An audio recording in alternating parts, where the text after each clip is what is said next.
Okay, so I start now. Fine. And so first, what I will talk about, and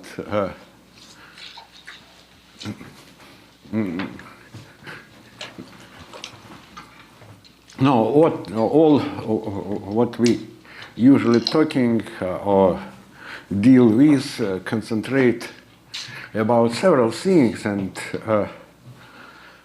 at least maybe part or one half of such things is what is some vertex operator algebras, which are related with many things. And then we have also quantum groups.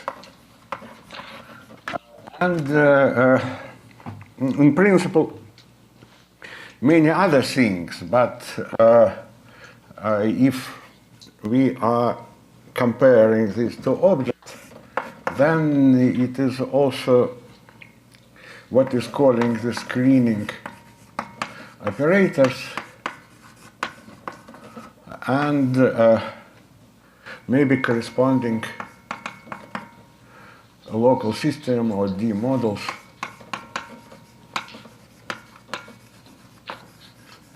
in configuration spaces or other spaces.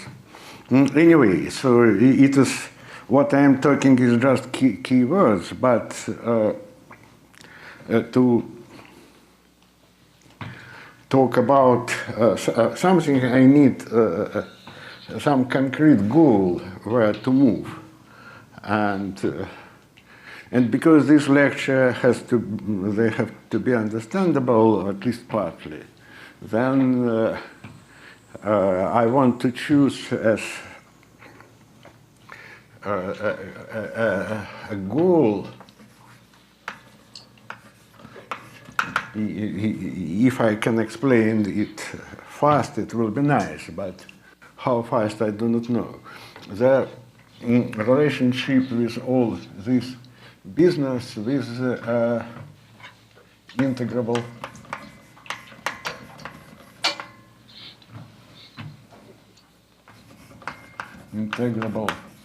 systems of KDV type.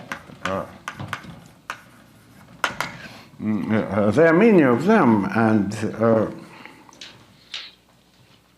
no, formally this object is not directly part of this, but first of all,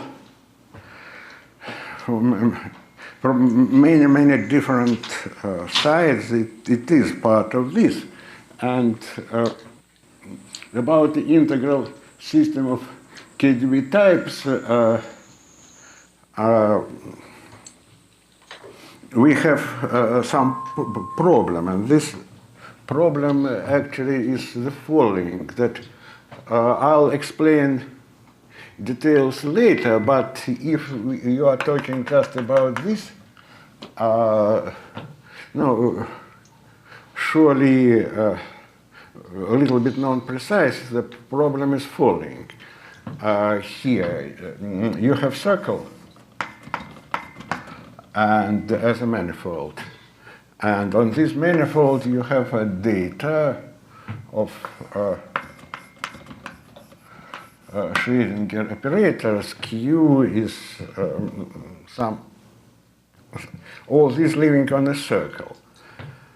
Actually, Q is quadratic differential, but it is right now, it is not important. Anyway, the structure which we have here usually is following, that this is some infinite dimensional manifold. Point of this manifold just such kind of operators, and this Q. And on this manifold, we have Poisson structure. Actually, several Poisson structures, but one of them is calling the second Poisson structure of KDV system, and with this structure, this object is just dual space to Virasoro algebra. Anyway, right now it's important to understand that this is some kind of infinite dimensional manifold which we can describe as a space of operators or a space of functions like this.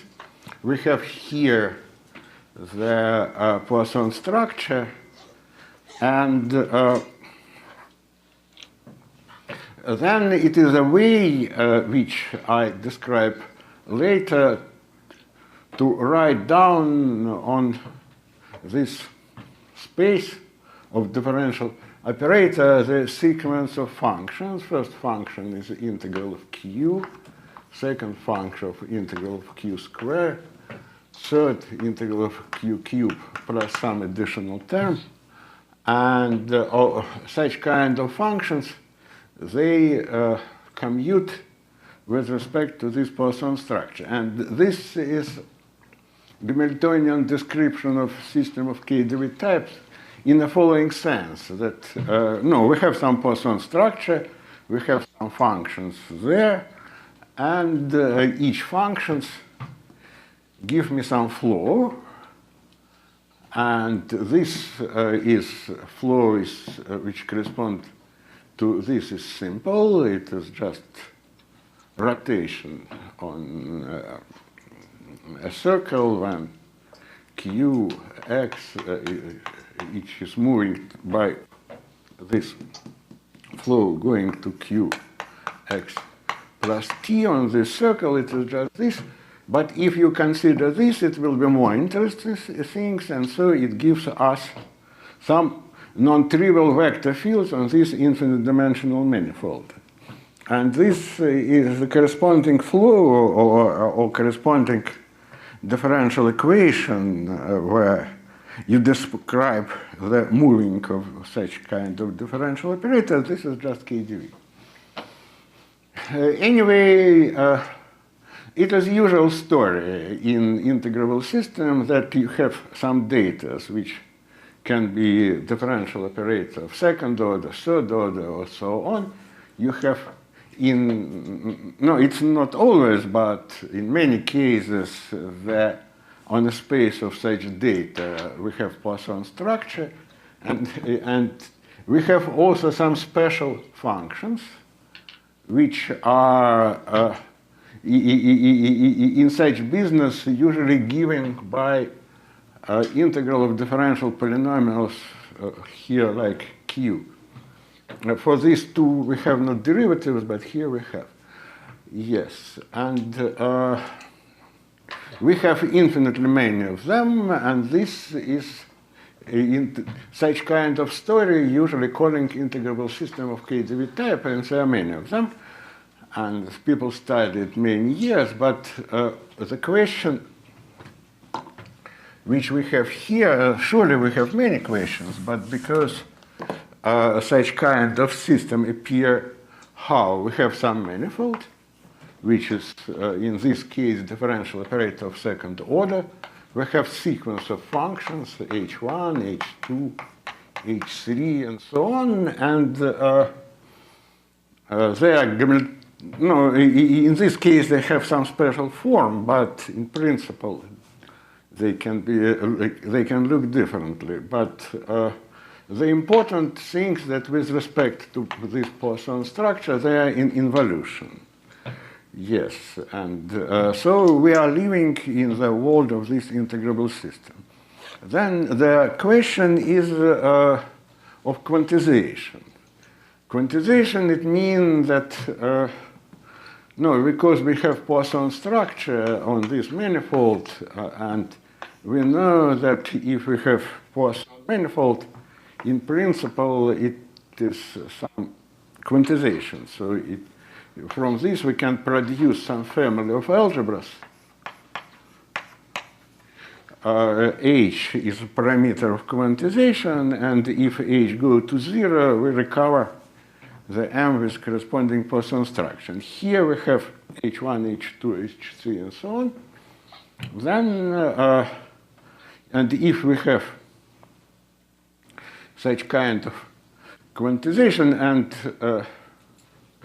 no, about quantization, in principle we believe that it is canonical one, but believe or not, but in all examples, if we have usually only one, and we want to find here the system of elements, say 1 cup, H2 cup, and so on, which are living here, and commute. If you do it, you get quantization. So again, and if you achieve this, after that you can consider representation and play with the eigenvectors and so on, but at least you have to start with this. And maybe I'll try to explain several things if how much, it's not clear, but I will try. Anyway, maybe about 25 or maybe more years ago, we had with Edith Frankel some article where we did this. In this special case, we explain how to quantize in this example and in some maybe a little bit more complicated example, we explain how to do it. And so it means the following, that in this special case, I said that this Poisson structure is a dual space to Virasoro algebra, and so it means at least here quantization is natural, and the algebra where we want to find the commutative operator is just universal enveloping of Virasoras. So quantization of this is Virasoro algebra, where we have standard basis Li and central element, and Li Lj is j minus I Li plus j plus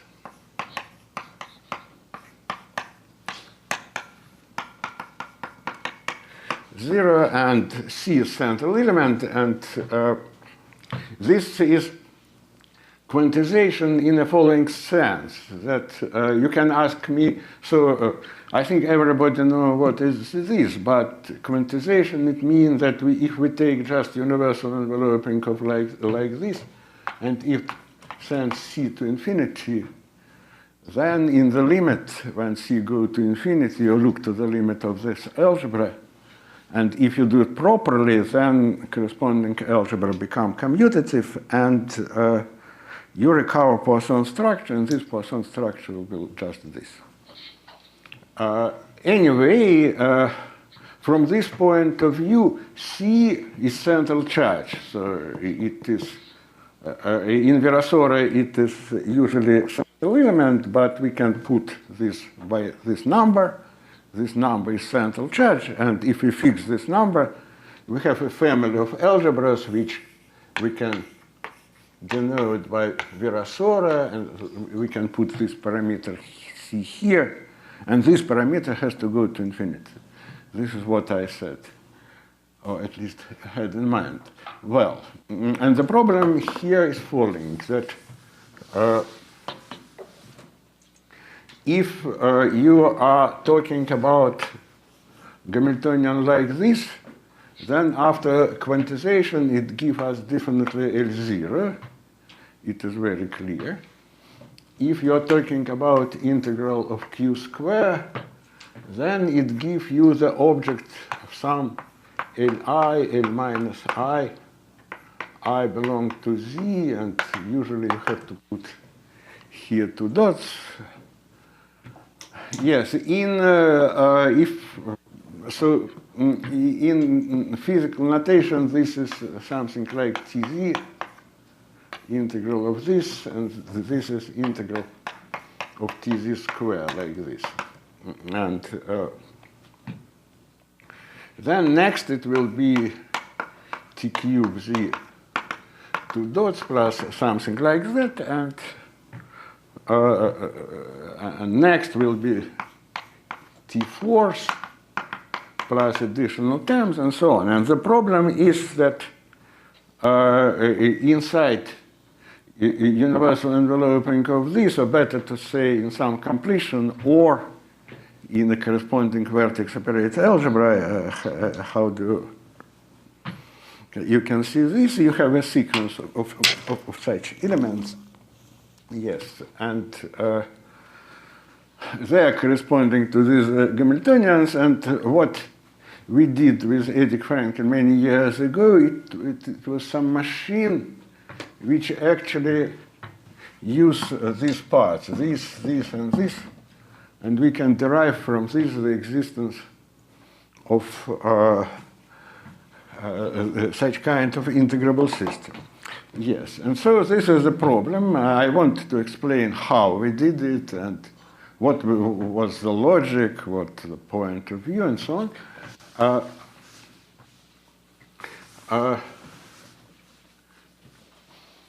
No, I cannot start with this because lecture has to be at least relatively elementary, so it is impossible. But as in introduction, let me just add a few words about some ideas that just a few words about what was the idea. The idea actually was the following, that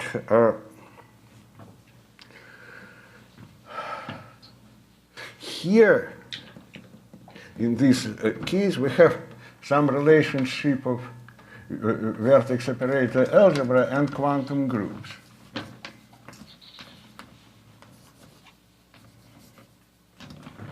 No, Thomas gave lectures about this subject, and he explained something, but at least there are many relationships of this, and category of representation is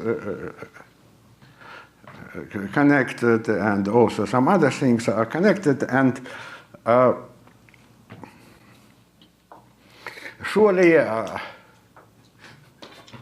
I cannot avoid later to explain something about this connection, but at least what I want to say that here, what quantum group can be here? You can take some UQSL2, and it is some machine which relate to with UQSL2 vertex operator algebra. No, in principle, there are many vertex operator algebra which are related with SL2, and Virasora is one example of this. And we can take, put on this place some other, say, group G, and can ask what we have here. And what we have here, again, they can be many vertex operator algebra, and most popular example is W-algebra, which connected with corresponding quantum group. And so it is very important from the theory of this to know that this quantum group is hidden somewhere. And actually, opposite is also important. To know if you want to study this, sometimes it is good to know and to have information in this side. Anyway, it's a standard story about W-algebras and quantum groups and so on, and people, and I'm one of such people, are saying that these quantum groups related with screening operators and so on, and blah, blah, blah, and it is standard things. But surely after that, No, if suppose you know all this, then it can be a question that suppose on this part here, if you are talking about W algebra, corresponding Lie algebra on this side is finite dimensional. And structure, what is going on in finite dimensional quantum group, is something that's similar. You can play with usual quantum group, you can play with super version of quantum group, you can do something like this, and it is working. But in principle, here in this quantum group side, we have Kac-Moody algebras, quantum algebra. So in principle, following Katz and other people, we can take any Cartan matrix, and or better in quantum group language, the permutation matrices. Right now, suppose it will be some Cartan, and we can construct corresponding quantum group. So this usual algebra and corresponding quantum group we can. And the question is what we have here. And do we have here something if we are working with more complicated and more generic things? And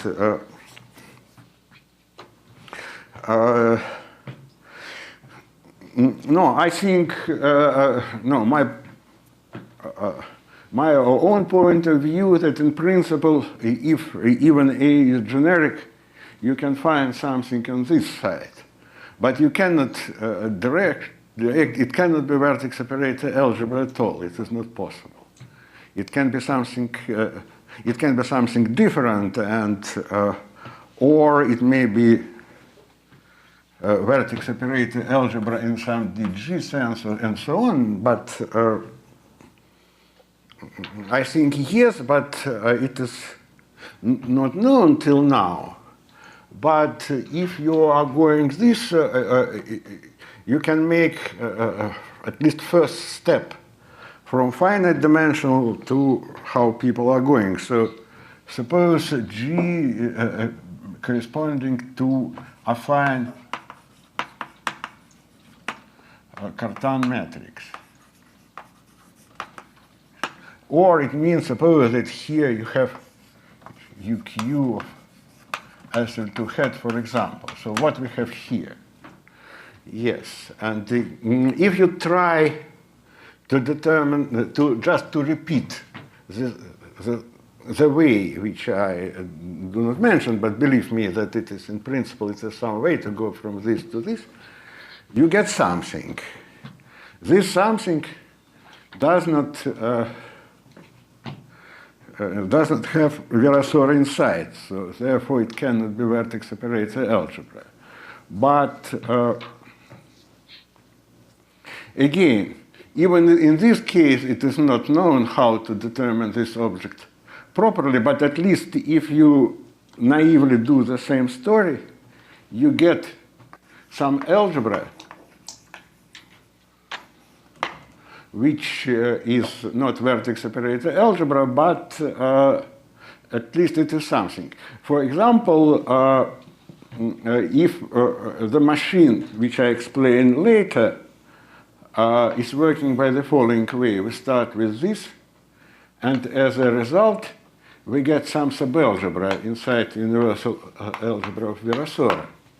And this algebra will be precisely what I explained to you. So it will not be vertex operator algebra, but it will be algebra which contain integral of t, integral of t squared, and so on. So in some sense, such kind of ideology, it says that this commutative algebra corresponding to affine quantum group by the same way as Virasoro itself corresponding to this. And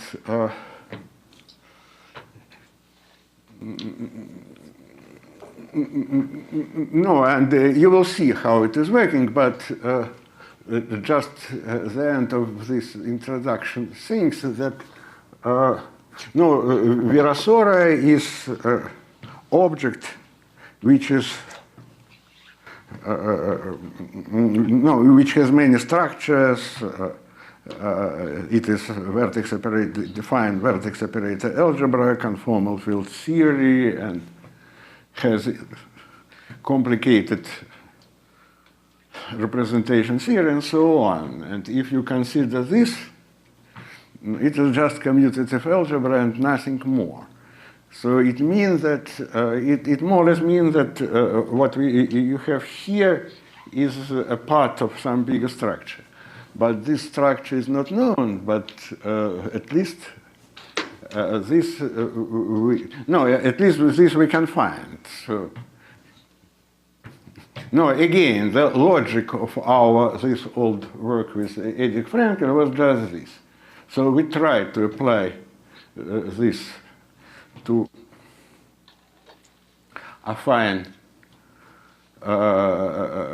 quantum group, and as a result, at least can see the existence of such things. And so this is what I want to explain, and that at least, as I said, all this and some other technical tools will be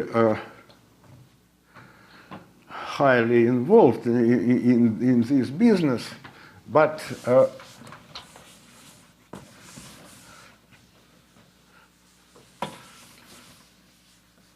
now let me try to explain something, but I want to start with much simpler things about integrable systems.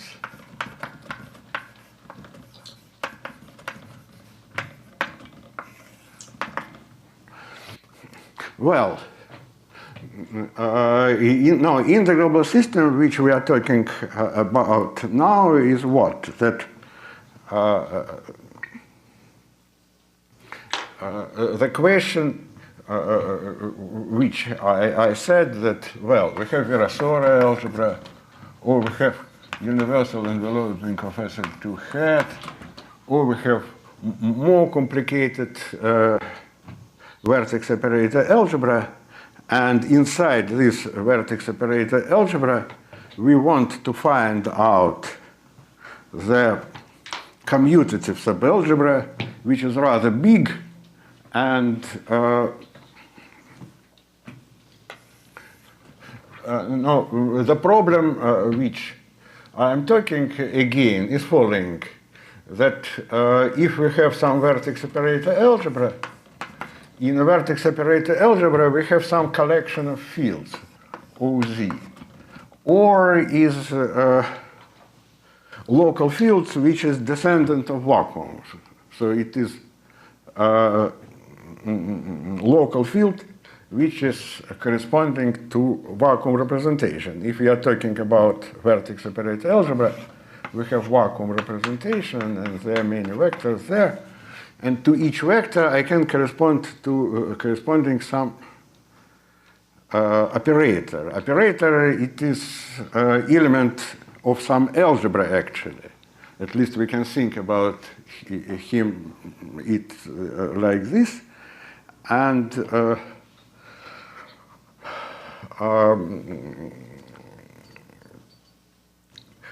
for example, in Virasora case, vacuum representation is looking like this: E, then L minus 2E, then L minus 3E, and then L minus 2 square, and so on. And to each vector is corresponding something from the algebra. To this vector is corresponding TZ. To this vector corresponding what is people calling like this. To this vector is corresponding to T square Z, 2 dots, and so on. Anyway, to each vector, it is we correspond some operator, and problem is again at least some possible way to formulate the problem. I want to find out the sequence of vector in vacuum representation O1,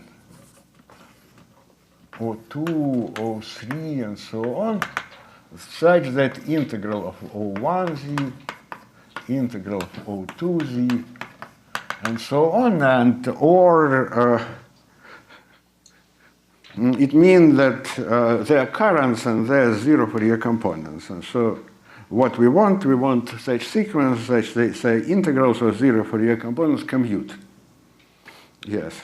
And from this point of view, we can formulate such kind of problem for any vertex operator algebra. And I want to say that in many cases it is possible to find them, and maybe in the very end I formulate what is known about some generic point of view. Actually, we have not generic theorem, but it is known where such things are possible to do. Yes, and but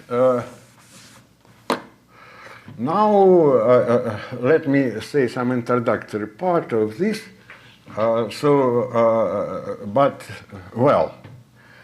We are talking about rather complicated algebra, like vertex operator algebra, and want to find out commutative things there.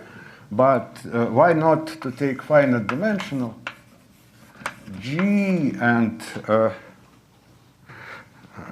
ask what people know about commutative algebra here.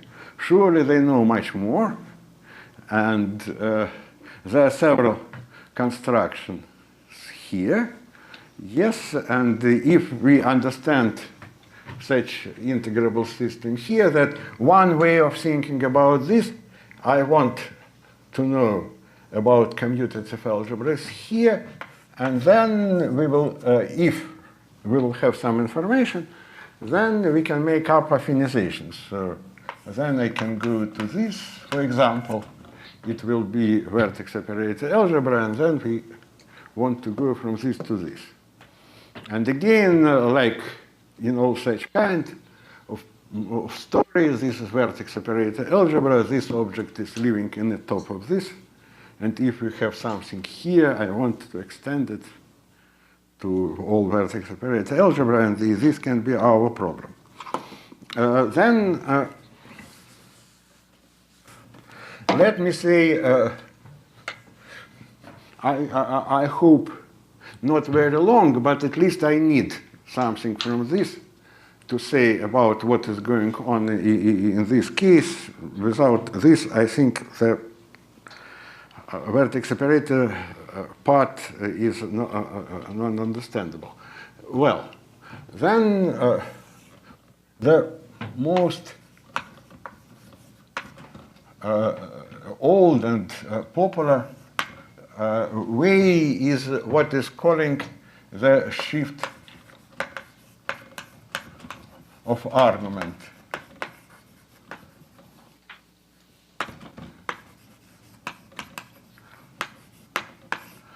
No, it is good to explain something about this, because even the baby version of screenings we can see here. Now, what is this? We have shift of our argument business. G is now finite dimensional. The algebra can be superalgebra also.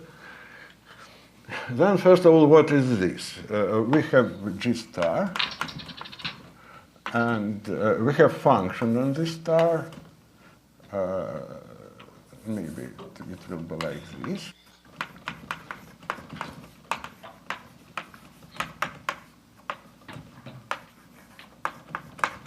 Yes, and on G star we have Kirillov constant Poisson structure. Yes, and if, what kind of functions it can be equations, suppose polynomials, then quantization of C. It gives us universal enveloping of G. And now classical story about integrable system, very, very classical, maybe 40 or 50 years, now living here. And the statement here is following. We can take and fix some element A from G star. Yes, and then this element A from G star is fixed, and suppose we have some function f from C G star. Yes, and we can denote by ft the function which is shifting by a times t, so ft of some x element from here is equal ft x plus ta. Yes, and the very, very, very, very old statement is a very old theorem.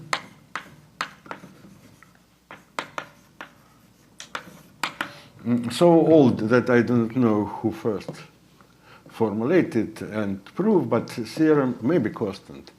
Theorem says the following. Suppose K1 and K2 are central functions on G star.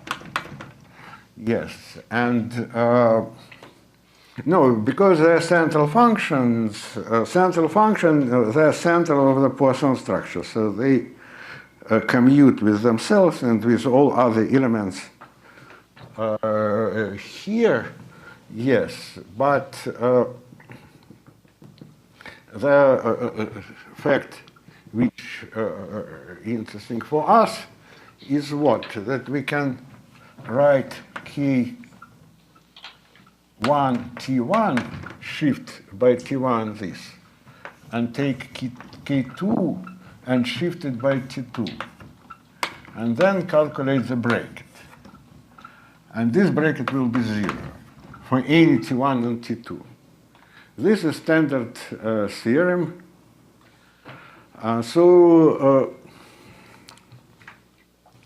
No, I think that it is most people here know how to prove it, and first of all, it gives us the integrable system. So we have many, many functions which are commute. Yes, and no, I can prove it now, but maybe it is not good to do, and because I need some exercises for students, the students, if they know it's fine, they can explain me how to do it. If not, they can find a place to read it and then explain it. Well, first exercise for student, just to find and to explain me the proof of this fact. Yes, and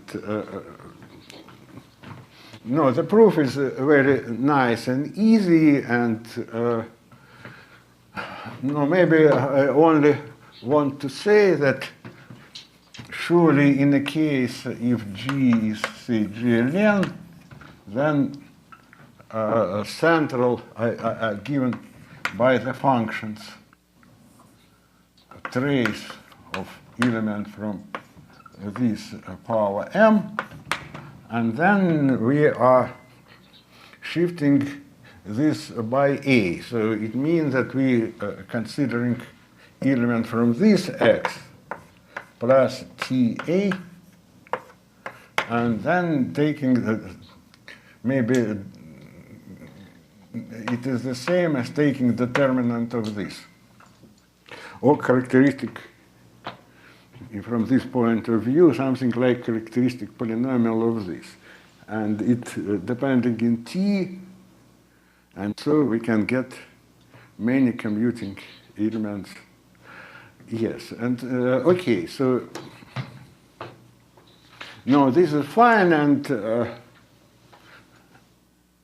no, an integrable system which starting with quantization of Euler system on something like this, starting from the application of this for small gln, and so it was this. Now let us discuss the problem of quantization. So how it is going on? No, first of all, what we have in so this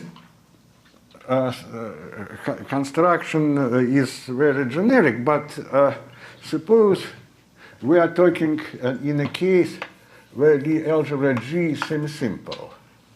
Yes, and then we have space of function on G star. Yes, and if we have central element Z, no, in my notation K, here, then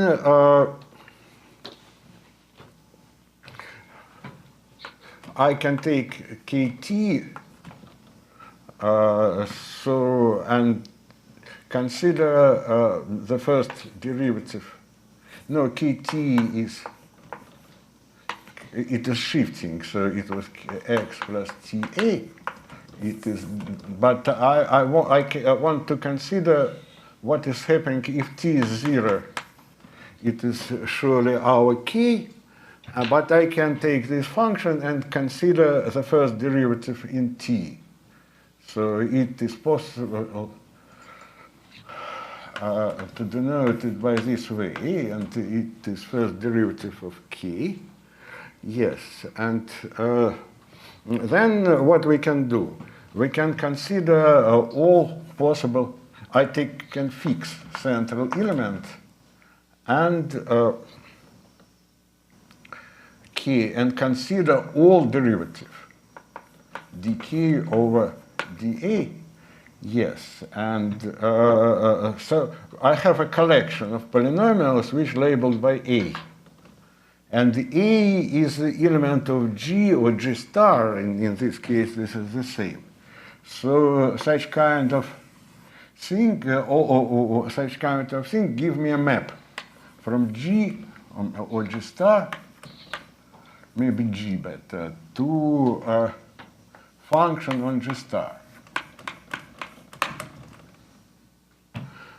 And this is gomomorphism with respect to a joint action. And yes, and the theorem about also constant is the following. So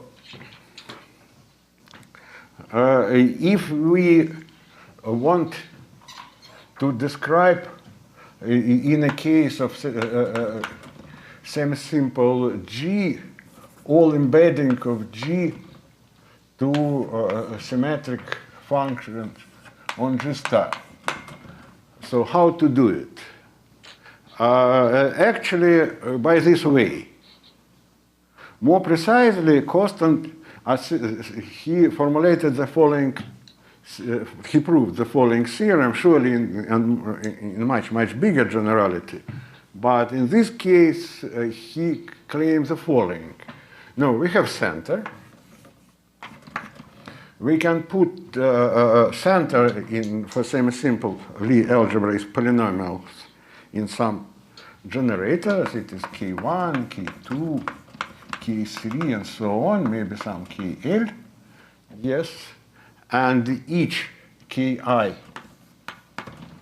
gives me, by this way, the embedding of G into the space of function of G star.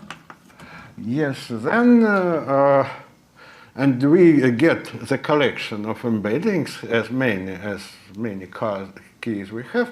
And surely we can take such embedding and product this to any central element. As a result, we describe all embeddings of G. And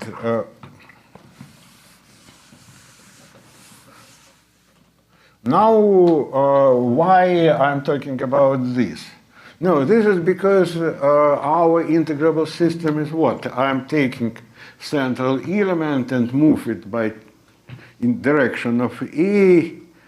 Yes, and there it gives me many, many elements, but if I restrict myself only by first derivative, then the corresponding elements are the following. I have functions on G star.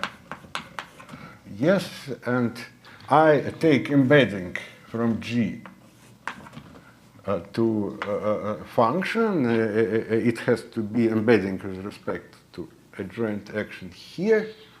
And we have some collection of embeddings. And then I can take A is some vector of G. And because I fix this and vary the embedding, so I have many elements from here. And from this shifting of arguments things, it is at least such kind of function on G star commute. And at least this is good for quantization. No, about quantization, we can say the following. Quantization now, we are talking about universal enveloping of G. And first of all, we know that if you are talking about universal enveloping as G model with respect to this adjoint action, that in this case it will be the same as this. And so we can just ask that we can consider just embeddings of G inside universal enveloping of G. Yes, and in principle we can study all embeddings of such sort. And no, in some sense we can describe them, no, quite classically we can describe them explicitly, but in the case of universal enveloping, maybe not so explicitly, but at least we have some number of these embeddings. And now it is possible to formulate still a rather simple theorem.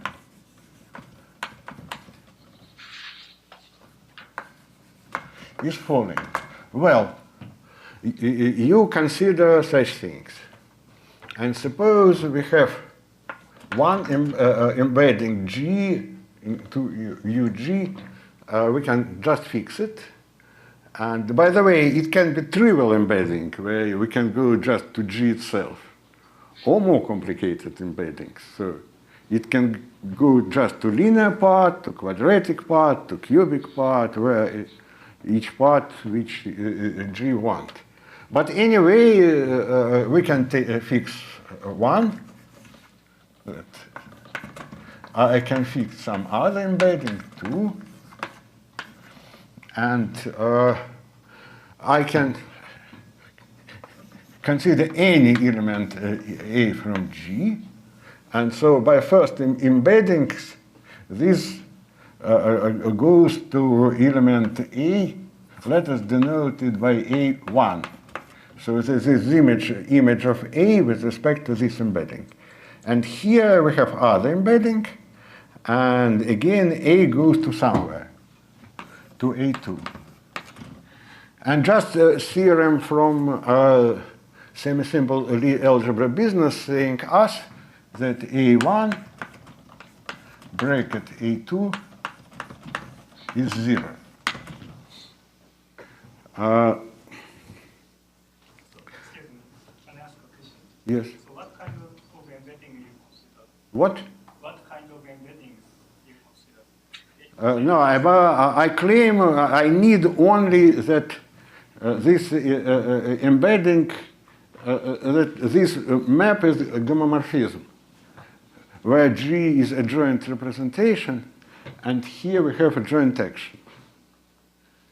And so such kind of embedding I'm talking about. Yes, and we have two embedding of such sort, and then no, in principle I can take as many embeddings than we have, and all elements which we get here commute. This is, again, this is some simple, a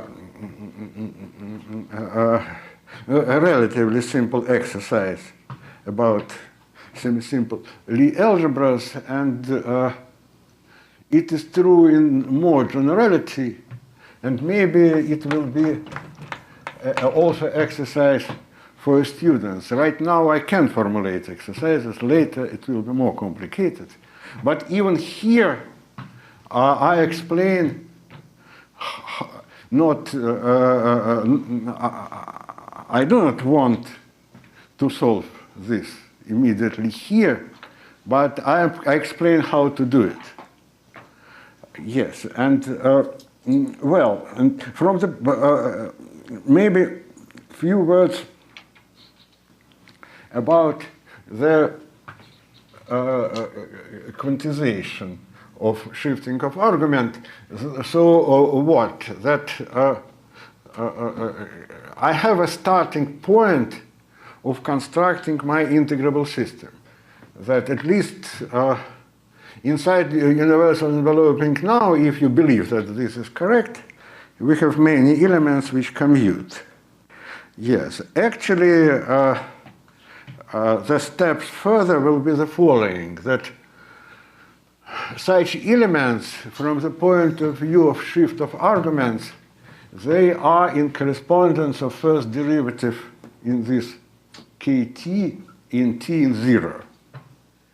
And as I said, this first derivative of central elements in Poisson picture give me precisely what is, after quantization, is going on to this. Then, if you are going on to second derivative, so what you do? You have K1, any central elements, and in principle you can take second derivative like this, and from the point of view of our integrable system, it will be next element from our integrable system. Anyway, if you take such, if you fix K and change A and consider the subspace in the space of function we generate by all these elements with respect to a joint action, you get actually the map from symmetric square of G into the space of functions on G star. And the element which we are talking about, here we have element A square, and it is going to next elements from our integrable system. The point is that, no, about this, no, quantization of this is also possible, but it is not so easy because we have many maps of such kind, and we need to choose some special ones to get the elements from our integrable system. Okay. Now, no, because later I will talk about screening and other things, I need to continue a little bit this business, to need the version of vertex operators in finite dimensional case. So what is this? It is simple things, and no, usual story is following, that we still play with the same semi-simple Lie algebra, and for such Lie algebra, we have Fermat representation with highest weight kappa. I call them V kappa. Yes, and no, vertex operators is some intertwiners, but right now I use a simple version of following, that suppose we have pi is finite dimensional representation of G. Yes, and my definition of vertex operator of type pi will be just map home to from pi to home C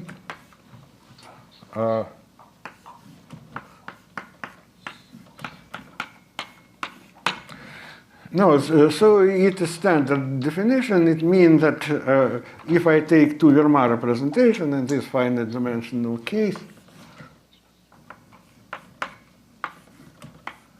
then home from one to another gives us surely representation of G, and here I put G here, and it is a map from pi to home. No, symbolically I denote it by this way. Pi is living in a space of homomorphism from Vk1 to Vk2. So this is vertex operators, and in a fine case we determine vertex operator by more or less the same machinery. Then no, this is important, but well, and here pi in principle, no, finite dimensional representation is just because it is easier to work, and we will need only this now. But I do not claim that pi is irreducible. In principle, any representation, just embedding of such sort. If you are talking about, if you have embedding to G, to universal enveloping of G, then by this way, no, because universal enveloping surely acting in any Vk, that by this way we get vertex operator of type G acting from Vk to Vk, like this. So any embedding of such sort give me the vertex operators acting from this to this, because universal enveloping is acting here, and so G is part of this, so we have it. Yes, and but in principle we have other vertex operator where chi can be different. Then, well, from the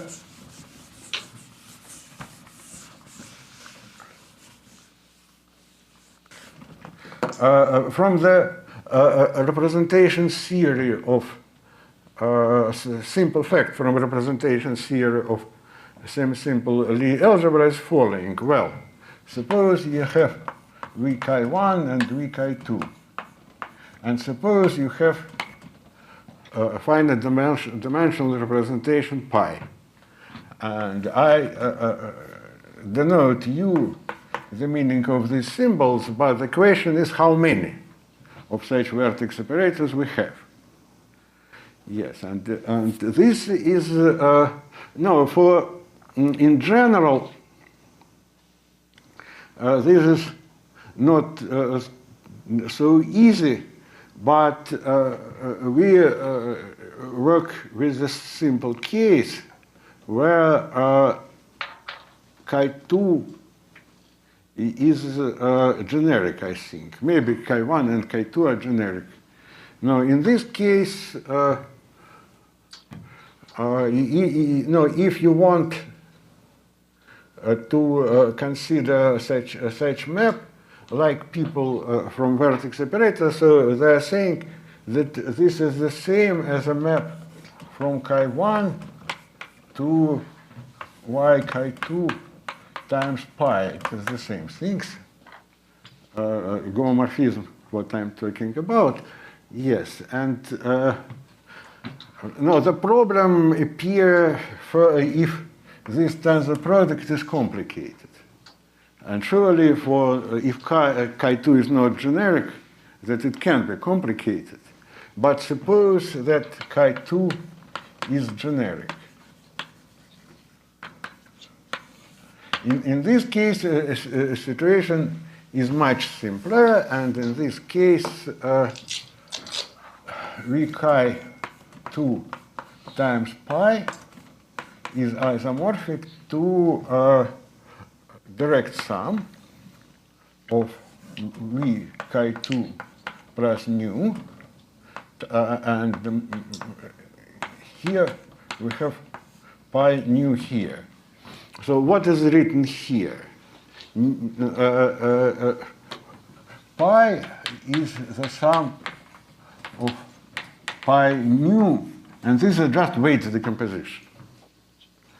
And if I take such product, the result will be the sum of Fermat representation and multiplicity of Fermat representation which appear in this product have such highest weight, where nu is, as I said, and multiplicity is equal to this, the dimension of weight space here. Yes, and in principle, even more, that it is not complicated. It is easy to see that space of multiplicities can be canonically identified with corresponding weight space here. And in a moment, I will say how to do it. But if you believe me, then what? Then such kind of data just labeled by pi chi2 minus chi1. Yes, and maybe I confused pi with pi star, but I think so. But anyway, if you look to this, then suppose, for example, that chi1 equal to chi2. Then, in this case, we are interested in here chi1 and here also chi1 now. We are interested in pi 0. Pi 0, this is a weight subspace of weight 0, and then such kind of things which are rather simple. I just claim that what? If you have such map, then let us consider only weight space 0. And this weight space 0 gives each element of this has you a map from highest vector to highest. Therefore, if you have this, it means that you can distantly see some element from a dual space. How such things are acting here. And the statement, what I said, it is just statement that in the case of chi1 is generic, I think it is correct. Maybe chi2. I think chi1, but I hope I'm not confusing. Anyway, at least if both of them are generic, then it is definitely true. Then if you fix how 0 Fourier component are acting on the highest weight vector, then after that, if you know this, you can construct all other matrix elements of our vertex operator. And the same story if chi1 and chi2 are not equal, then for example, in our case, what is this? Suppose P is just G, and still chi1 and chi1. Then a zero weight space here is just Cartan subalgebra. And we need to know how Cartan subalgebra is acting. So therefore, how it is acting, this is element from the dual space.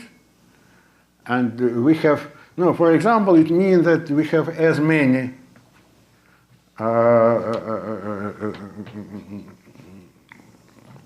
vertex operator of such kind.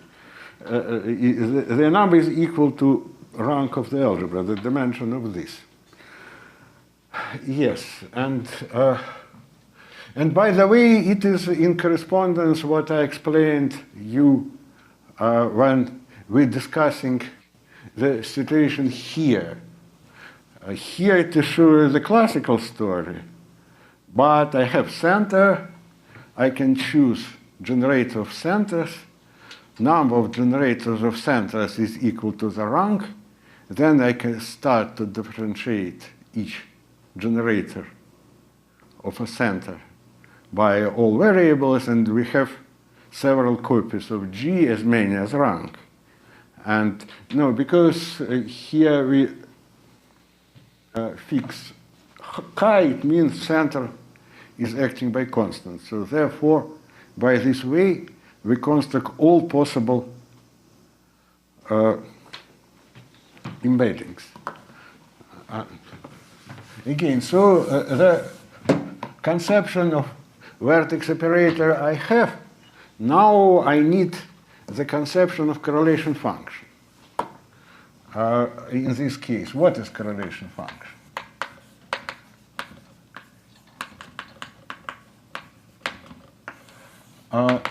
And well,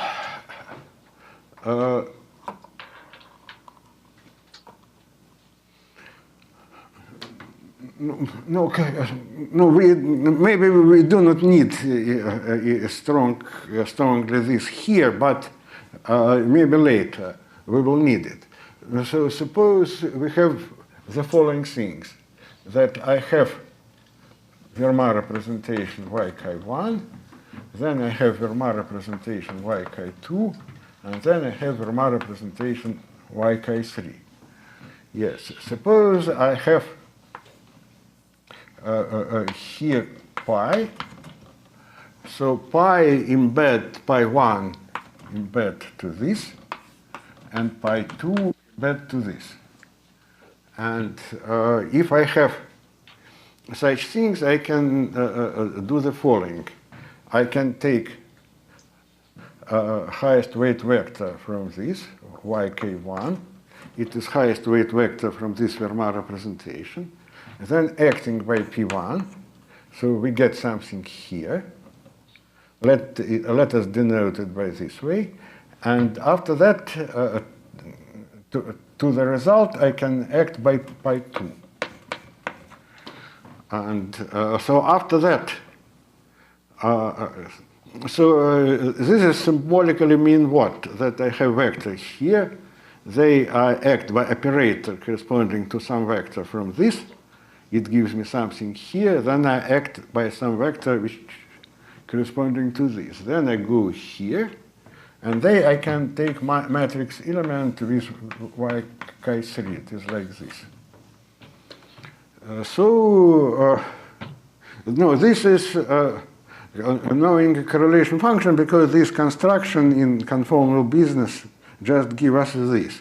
But right now what we have, because here is some element maybe A from here, here some element B from here, then, and this is number. Therefore it is what? It is pi1 times pi2 to C.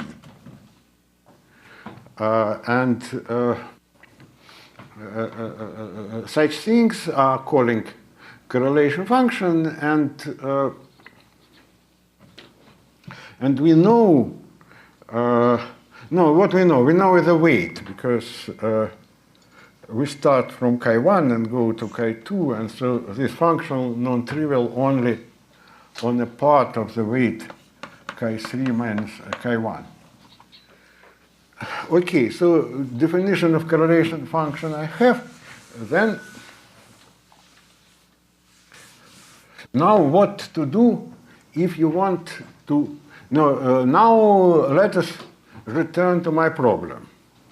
So I have G embedding to universal enveloping of G, and I take G second, which embedding to universal enveloping of G also. Yes, and now again, my problem was following. I have element A here, and I have element A here, the image are something, and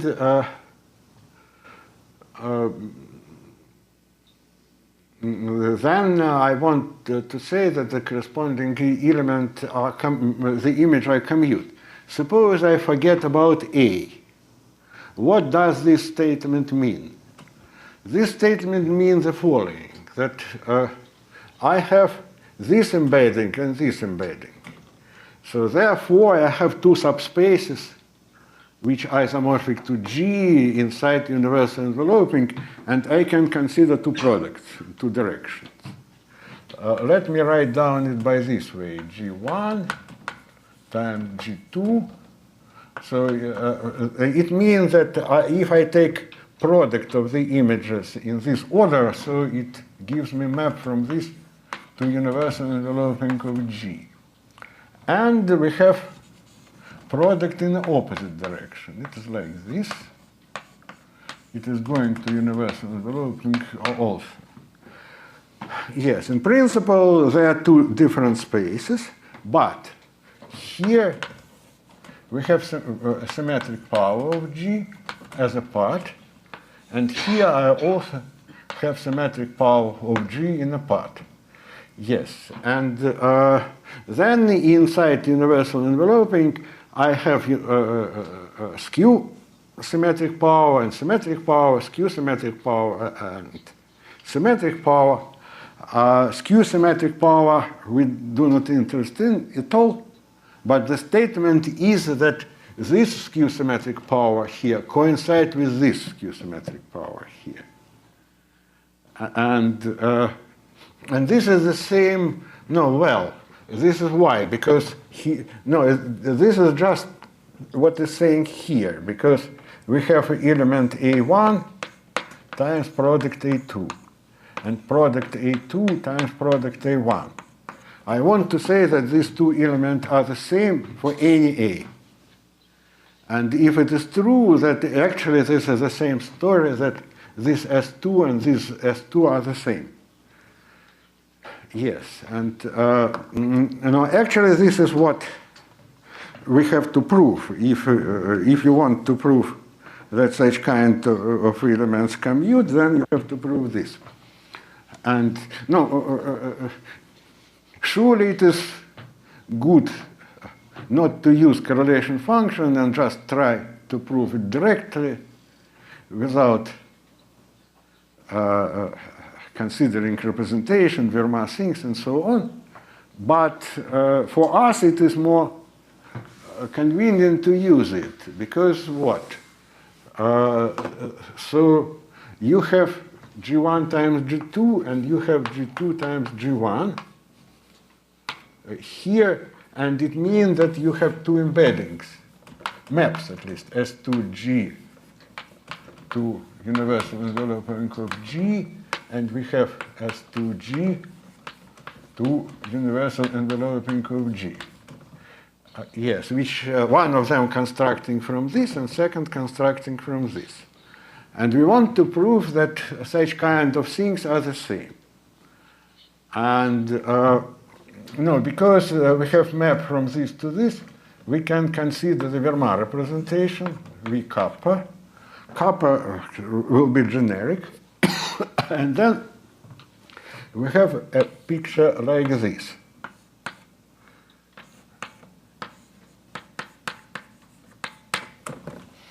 No, S2G is not irreducible, surely. But at least we know from the generic arguments that each of such maps characterizes by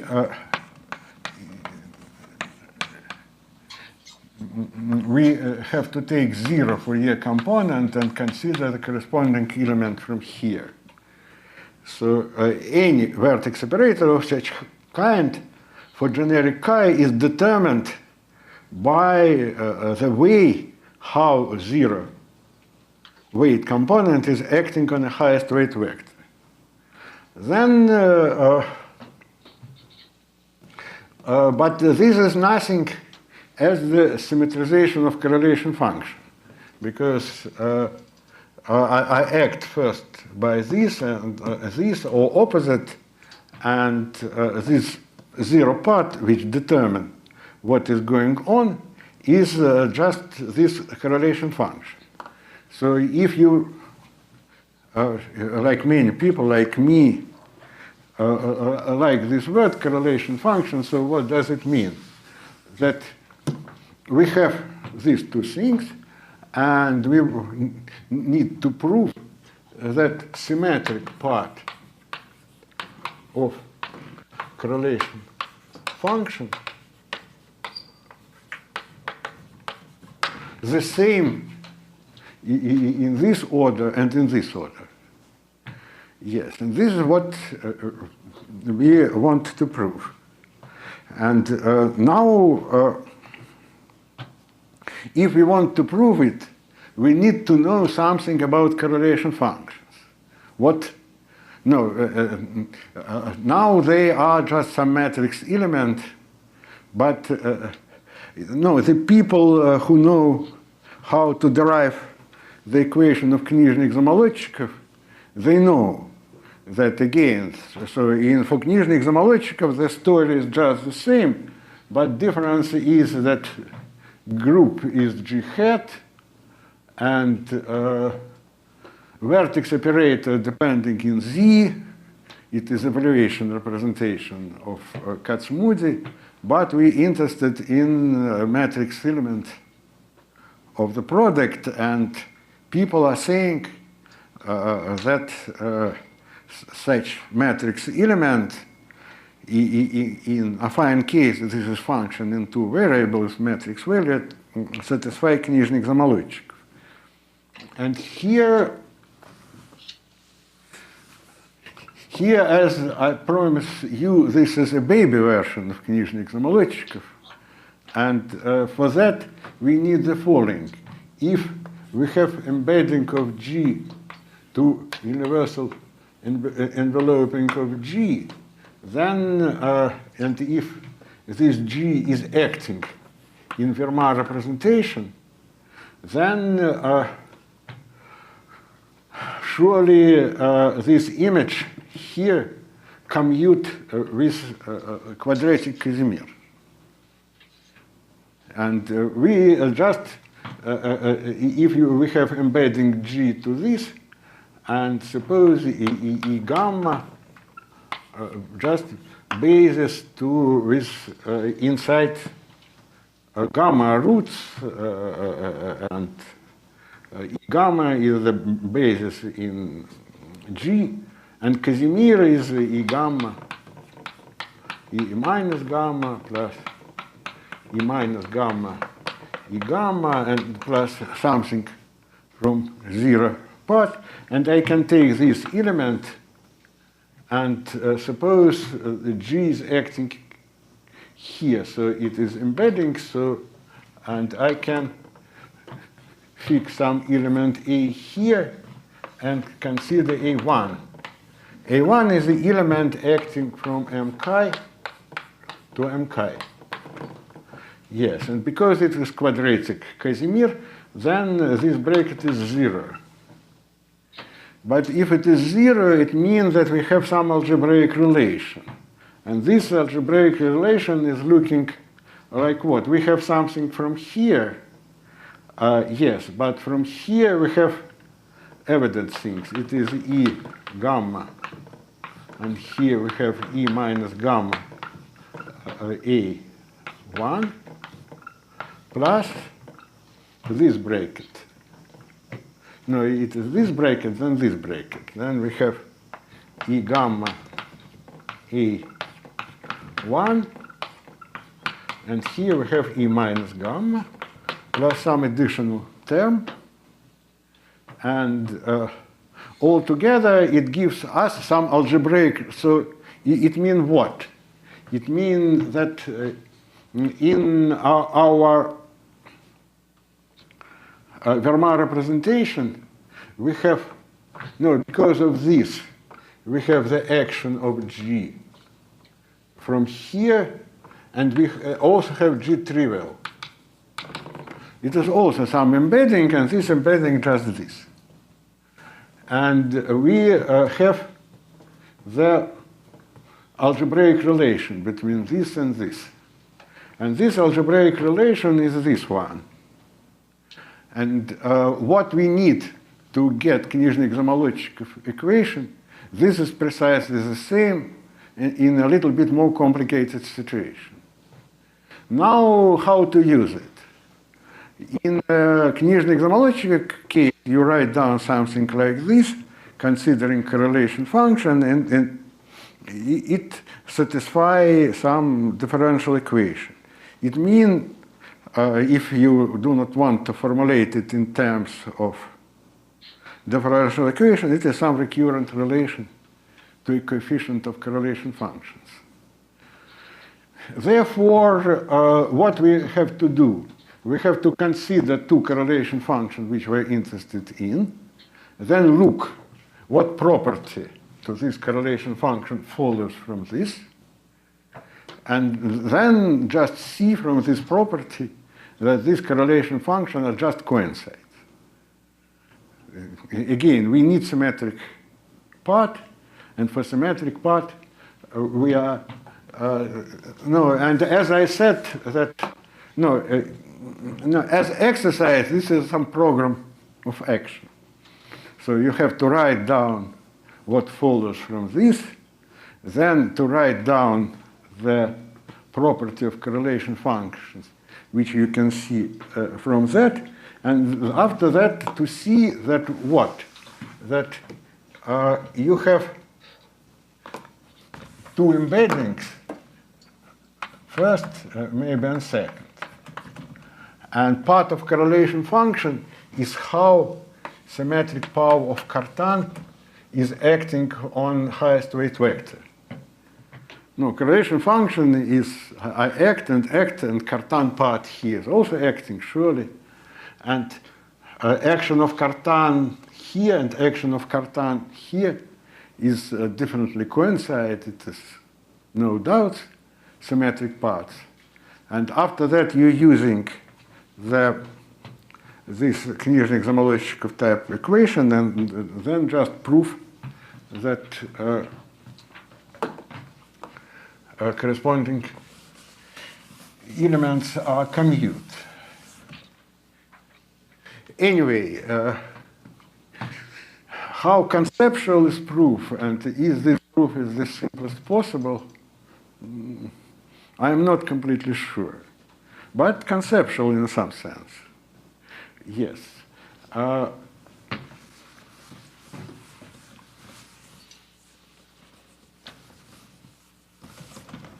One comment. Then, if you are talking about Casimir and such kind of equation, it is possible, it is easily possible to write down without using coordinates. And this is the following. So suppose you have G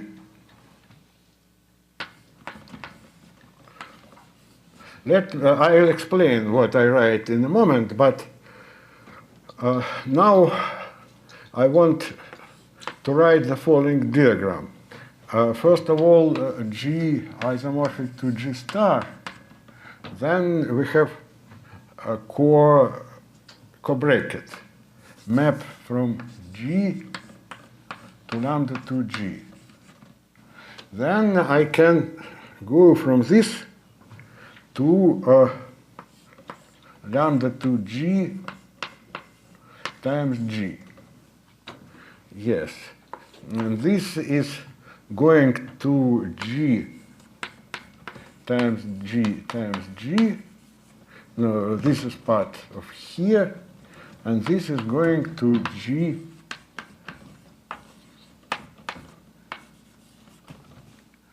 now I only want to say that vertex operator G inside endomorphisms of MK.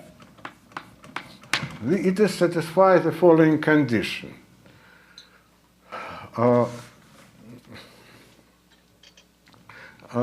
So let G be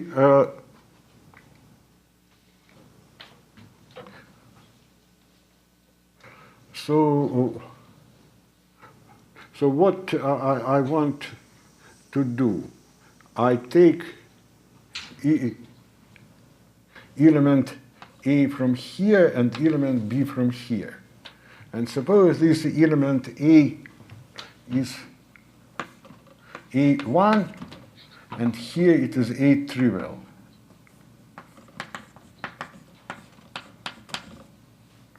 Then I go by this, I take A, but it will be later. But first I take A and B, then I go here, and then I go here. Yes, and now what is this? Here it is element from S2G, and this S2G, I want to send it to an endomorphism of MK, and this map is what? If I have some x here and y here, and this belongs to symmetric power, then it is go to xy plus yx. So what I want to say that I have some embedding G, and I write down this as some algebraic property. So G from here times G from here, and then I'm going and so this is operator, this is operator. By this way, I produce some operator from endomorphism MK, and this has to be 0. No, I claim that this is just some. No, this is just the same things as to formulate what I said here in coordinate way. And if you try, you can easily do it.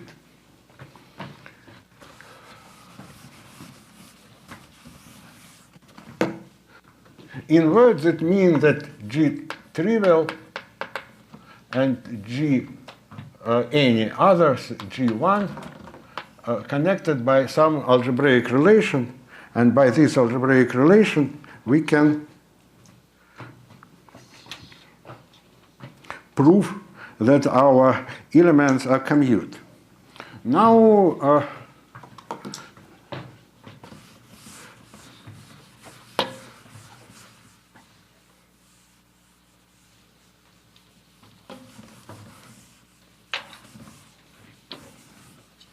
yes, maybe now I skip here some details, or maybe say it a little bit later. But what we have now? We have G. We have G also. It is a joint representation. And also we have a vertex operator which is corresponding to this G. And vertex operator in principle acting from m chi to m chi plus gamma. Gamma is weight space from here. So vertex operator, according to what I tried to explain, they can act by this way. And because in the same simple case which we are talking, multiplicity of all roots is 1 and only multiplicity of 0 part is bigger, therefore if gamma is if gamma is not 0, then we have up to a constant 1 such map, and if gamma is 0, we have many. Suppose we have A belongs to G. Then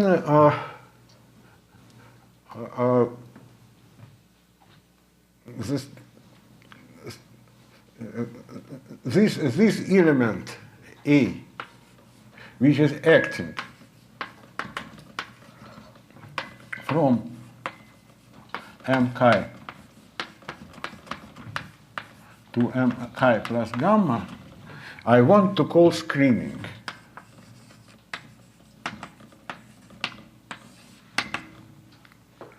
And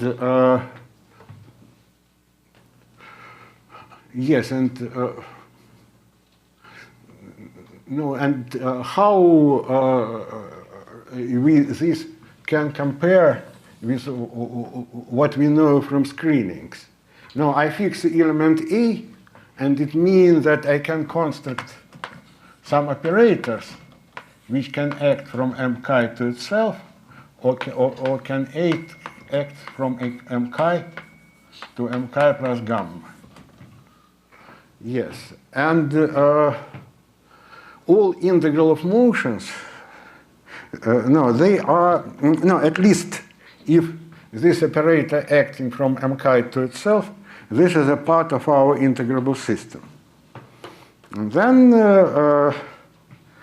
commutative algebra, what we are talking about, can be determined actually as algebra which commuting with these screening operators. Yes. And I think I'll explain this in a little bit more details. So because now I want to go to screening operators in more generic case. But let us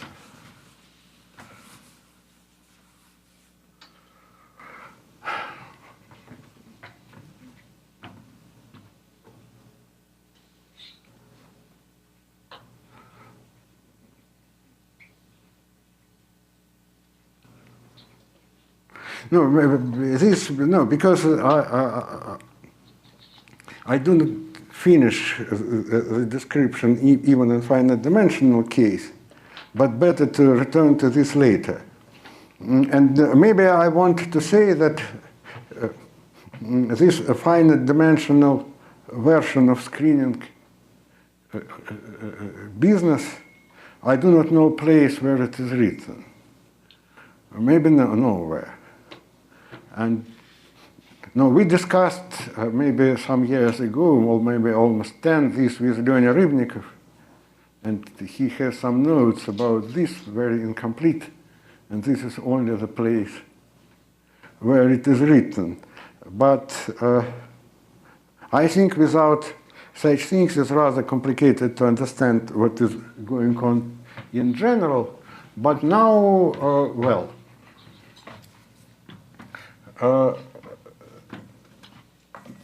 now shifting of argument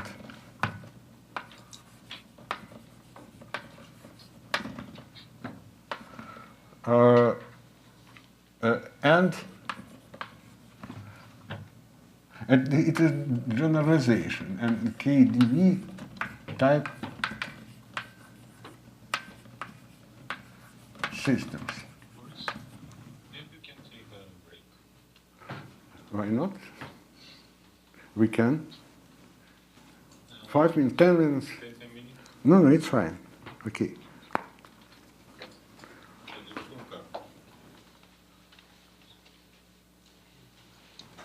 Maybe about this I forget to say one simple thing which clarify the situation a little bit. And suppose our G is just GLN. And in this case, if we take universal enveloping of GLN, and I'm talking about these simplest things, about embedding G to this.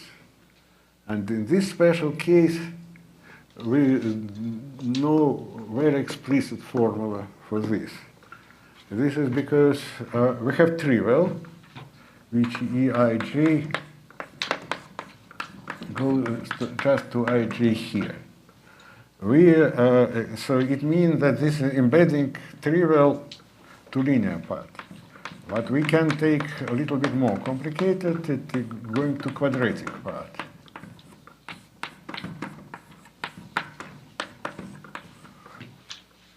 So such kind of things give me quadratic operators here, and this is more or less evidently example of what I'm talking about. And in principle, you can do more. You can write down Eijs here, and it will be Ei alpha 1, E alpha 1, alpha 2, E how S minus 1, maybe J, something like this, summation by all alphas, Eij fixed. Then it also gives us the embedding. And no, this is quantum formula, and classical formula is looking very similarly. Yes, and then from this point of view, if you do not want to use this correlation function business, you can just check directly. So it means that for any S, you write down Ij, Es, Ij. And you get a collection of operators labeled by S. And the statement which we are talking about, they just compute. And about this, I want to say that it is not, no, it is follows from maybe some Yangian business and other things. But if you want to do it just directly, just commute such two things, it is also possible. Write down some blah, blah, blah, blah, blah. In the end, they will be equal. Yes. Then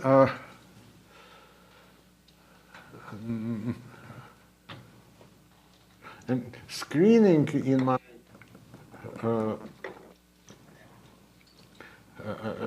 my language is just these things, but let me say a little bit more about this. So, well,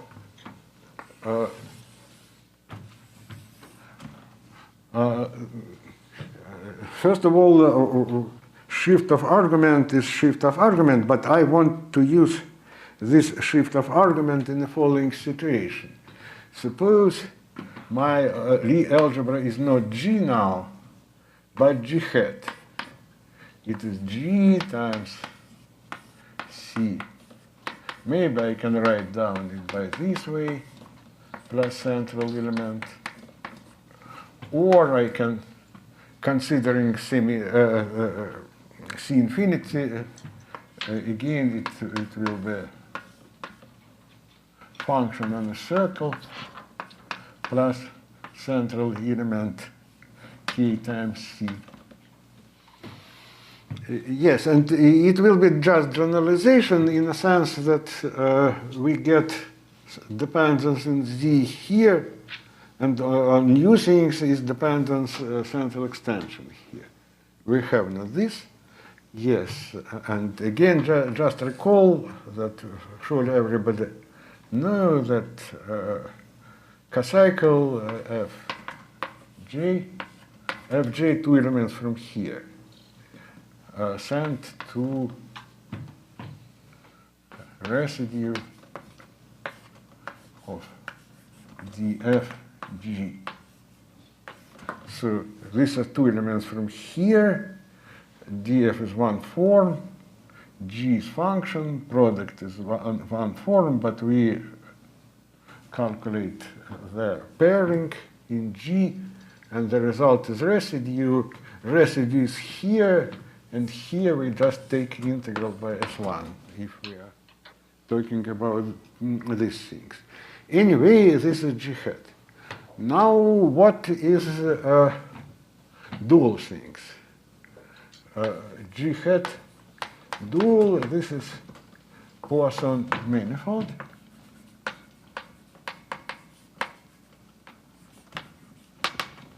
Yes, and this Poisson manifold is what? It is the following usual story that these dual things can be identified with the following data, D plus A. And this is just connection on a circle, or in a punctured disk, as you like, but we prefer to have some. Without this, it is just connection. So, as usual, this is operator which is acting from 0 form on a circle times G to 1 form on a circle times G. Yes, and we consider all operators from this to this which have such form, and this is just D, and this thing is element. No, because I want action from this to this, so it means that as in this connection language, it is element from here. Yes, and then what? This operator itself, it corresponds Poisson structure. Why? Because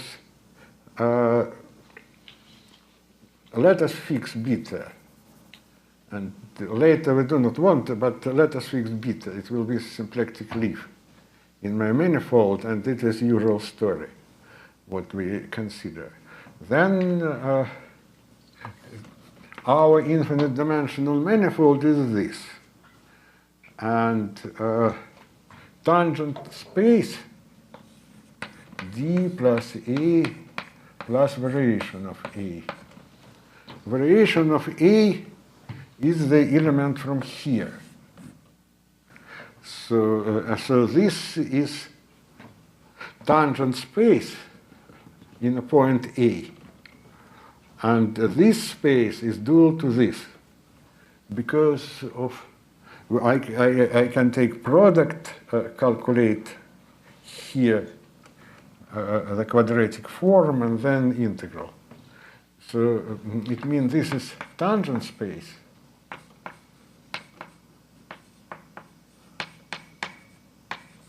And this is cotangent space.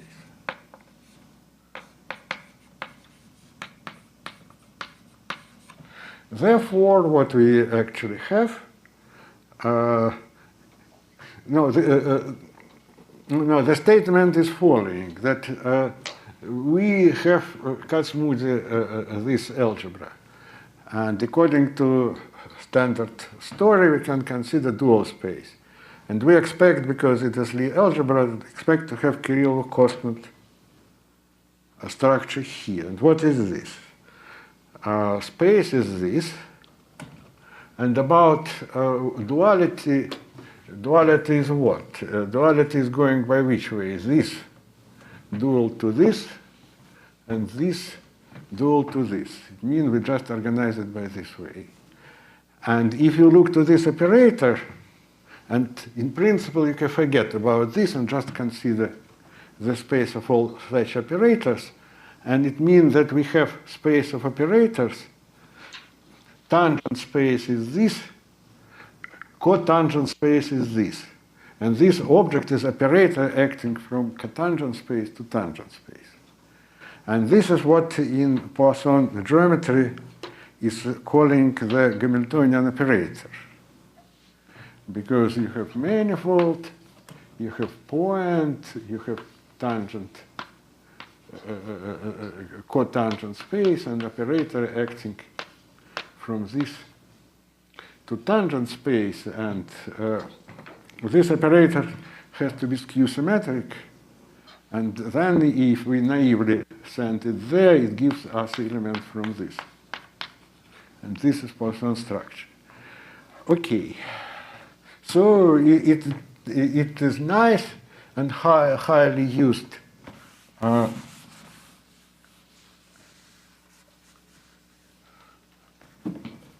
Yes, again, in principle, we need parameter beta here, but I prefer to forget about it, like people usually do.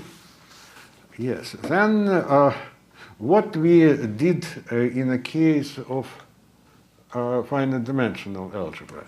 We consider G hat and look to invariant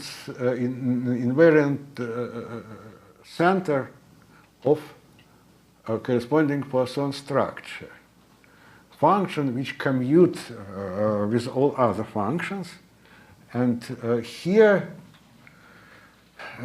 we can find them, but at least formally we can, because what we need. This is the space and the group. Our group, actually, Lie algebra corresponding group, is acting on such objects by gauge transformations. Therefore, invariant functions are functions which commute with this stable with respect to this gauge action. And so invariant function, what we can take? We can consider this as connection on the circle, and then we can calculate the monodromy.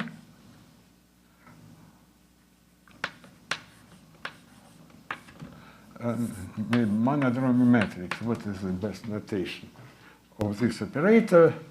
D plus E. And no, monodromy matrix itself surely depends on the choice of a point, but if we take trace of monodromy matrix,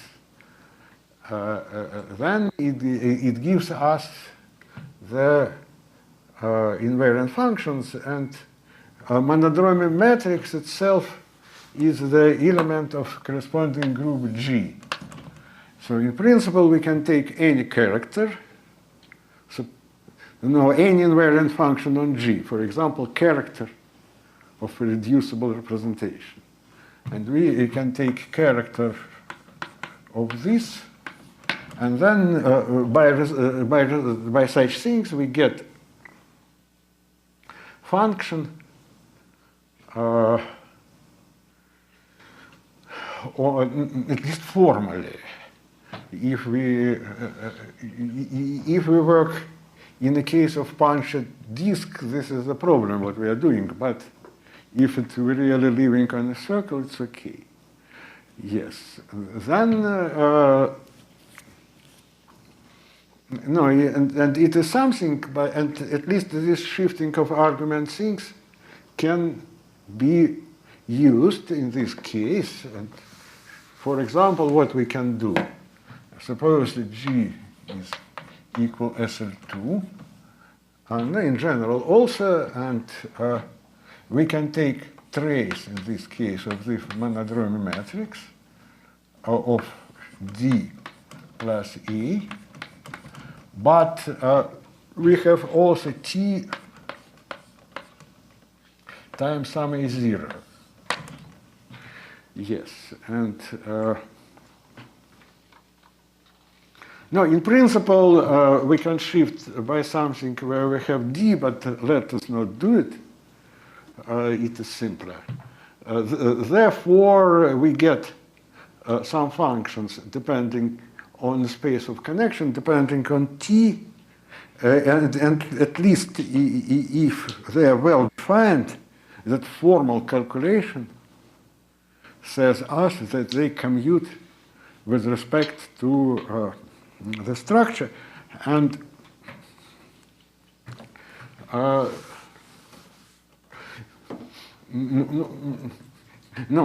this scattering program, which exists for 40 years, it has many problems.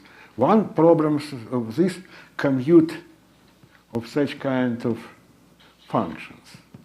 So again, the problem is completely the same as finite dimensional case, only the problem that it is much more complicated things and more ill-defined. But at least we want to find, in this case, we go to universal enveloping of G hat, for example, SL hat. Let us put parameter k here. So it means situation, as I said, for Virasora and so on, this quantization procedure working by the same way. If you go to standard definition of fine-cut-smooth algebra, it will be algebra or something, the vertex operator algebra depending in k. And if k go to infinity, then you go to quasi-classical things. And the problem is to find out the commuting operators which are acting here. And so how to do it?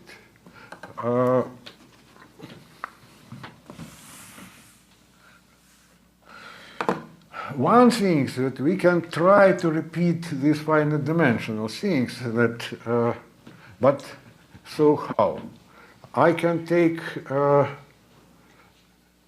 this d plus a plus t a0, then taking this monodromy, and I can consider d over dt t equals 0. Yes, and then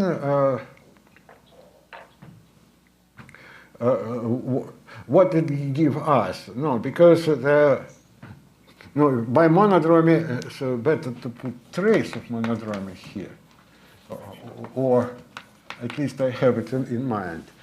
Yes, and therefore, again, if to take this naively, it means that on space of connection d plus a, you have functions depending in a0.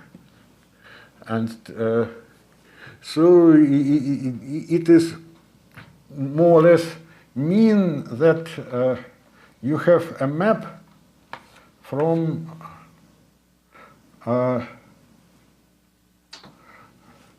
G times a function on a circle to the space of functions on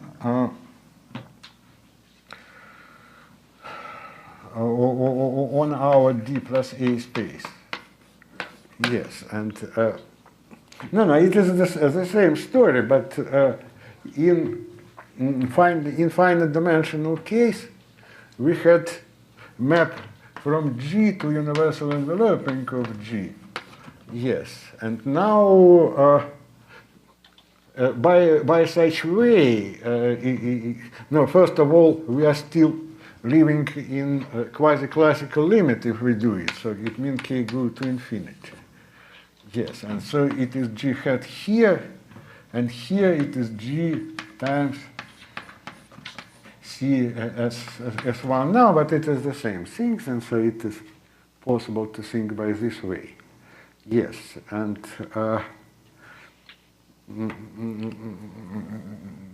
no, and the strategy which I discussed before the break, that we have to take some element from this and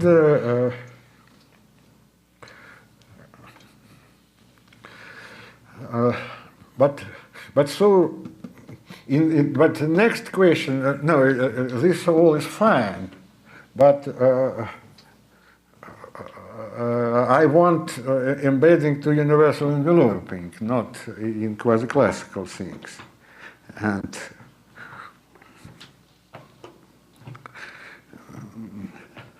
but maybe let me say what people usually doing with these monodromy things, that before any quantization, they consider the expansion of this monodromy matrix around t equals 0.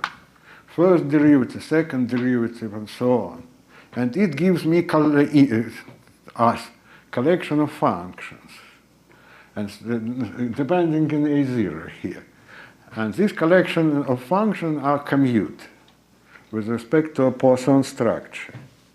Yes, and after that, the people like Fadeev and the later Malochikov and all people who are did with this, they consider the expansion of this in t equal infinity. It is much more subtle and less algebraic at all. You know, even this is strange to call too much algebraic, but they consider the expansion of this to t equal infinity. And to be more precisely, maybe later I say more, maybe not, but it is possible to take this, take logarithm of this monodromy and expand it, result in t, and the corresponding elements are also elements from our commutative algebras. And standard notations are expansion in t equals 0. They are calling non-local integral of motion. And expansion in infinity, they're calling local, and they are local integral of motions because of some mysterious reason. That let us discuss them separately, and let us consider a little bit what to do if t equal to infinity in this language. If you want to make up quantization, it's nobody knows. But at least if you are going to say something about t equals 0, so well, no, we can use this vertex operator point of view. So it means what? That we still consider SL2 head case. It is does not important, but suppose, and k level is equal, fixed, suppose, and we have Fermat representation chi1 and y chi2.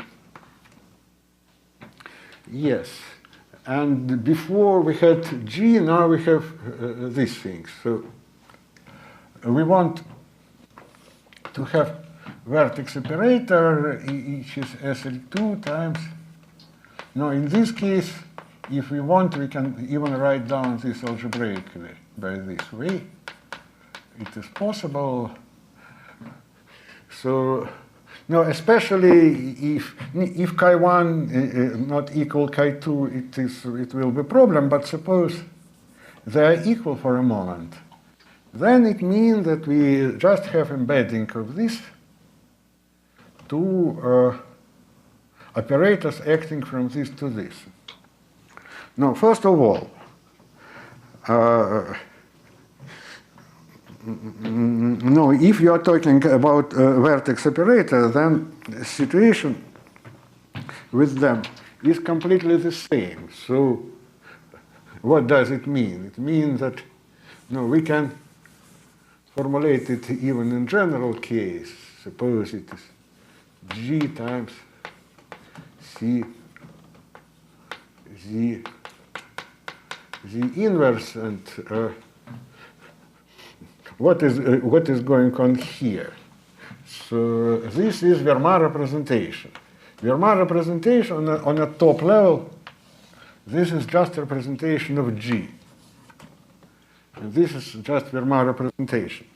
It is G times 1 is acting on the highest weight vector, and 1/2 of it kill. Cartan from here give us highest weight, and all other things give us this. And the whole story is this. Then we have this times G T inverse and so on, and then we want to have a map of such kind acting here. If we want to determine it using more or less the same arguments, and all people who are working with vertex operator, they are doing this. Now, if we have this, then first of all, G times 1 have to act. G times 1 from here have to act from this to this.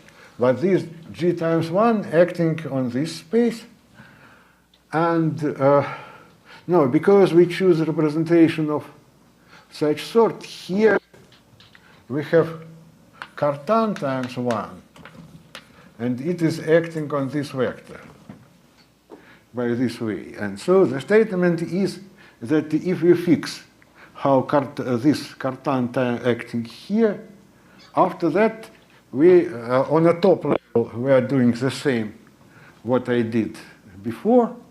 But after that, I want to repeat this story there, and then we see that vertex operators of type G, acting from representation to itself, according my notation, are labeled by usual Cartan, in this case, from finite dimensional, and it is how it is acting on the highest weight vector. So element from this space determine the vertex operator. So this is the first thing. Now, second story was following that. No, again, in this space, G times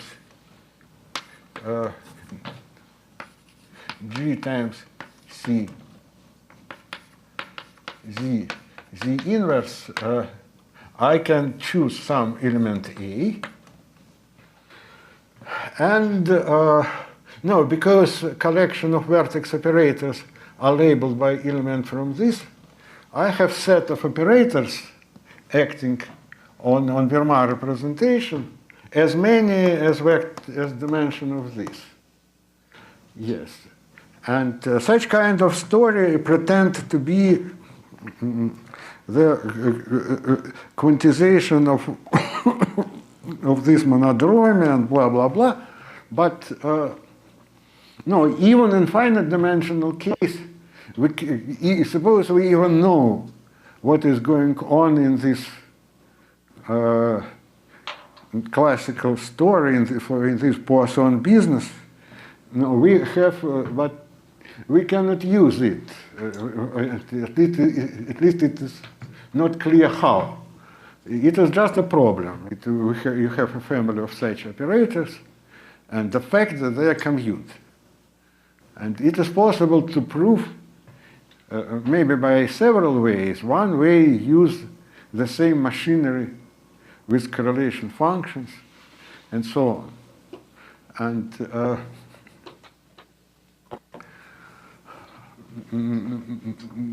yes, and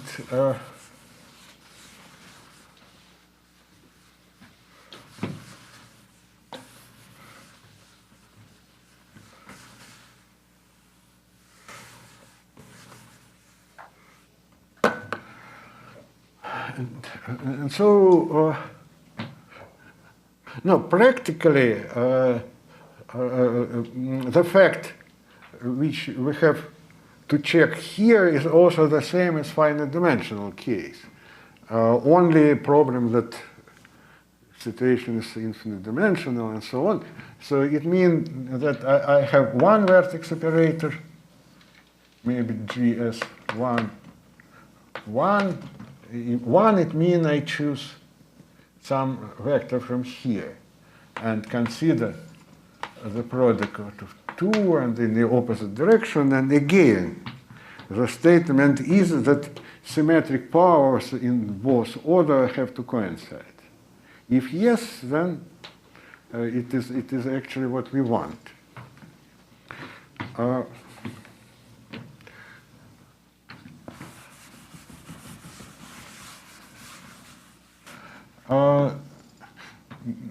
Yes, and how the proof is going on, that at least we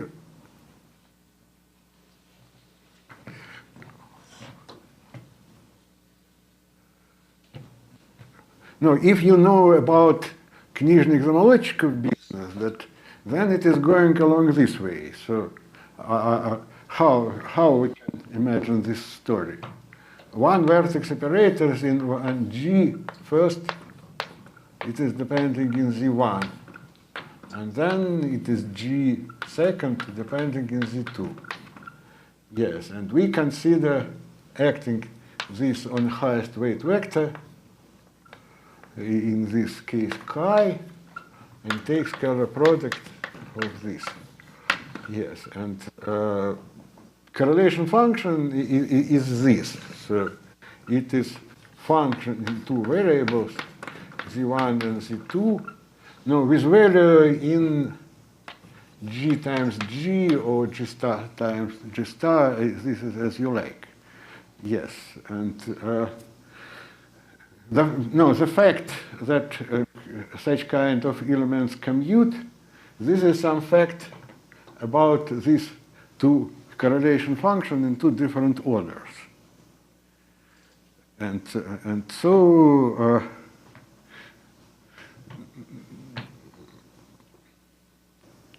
again, what you have to do, you have to write down this Knyzhnik-Zamolodchikov equation to this function in two variables. Actually, it will be trigonometric maybe in this case, but not completely sure.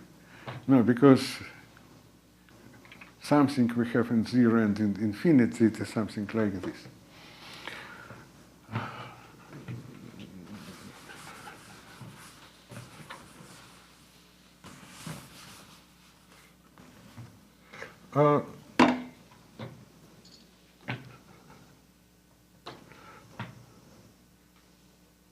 Now,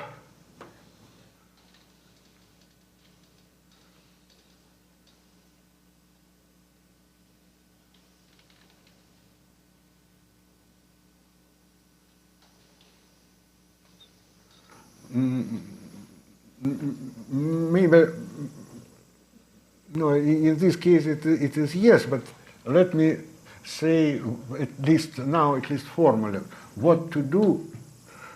No, before I said that, well, we have this key and I shift it and consider the first derivative in t. Yes, but if I consider second derivative of t, so what it will be?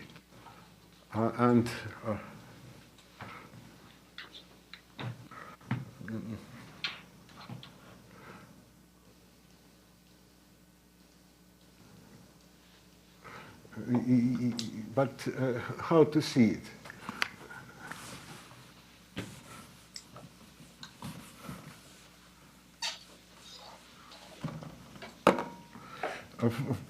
First things, let us calculate a little bit the following, that what is the, no, I explained that we have operator D plus E, yes, and I put here T times A0, and then take trace or some other, no, suppose for SL2, trace of monodromy of this, and consider derivative in t equals 0. So what is this? I said, I more or less explained the answer, but operator is acting from 0 form times g to this operator and all these operators surely is acting from 1 form times g. And if you consider the first derivative, then it is possible to write by the following way. You have to take this d plus a, then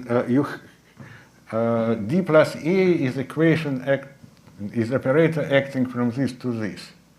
Then you have to take solution S, and then times a0, and then taking integral. No, this is more or less the same what I said, but a little bit different language. And no, and the question is a0 here is suppose it is the object belong to Cartan, for example. And if we want to take some such kind of integral, we do not like multivalued solution. We want a solution without monodromy, and if we take it, such kind of integral, it really gives us quasi-classical things of what I did. And such kind of differential equation, it has solutions which are which have not monodromy around. Yes, and yes, and it is some kind of formula, and if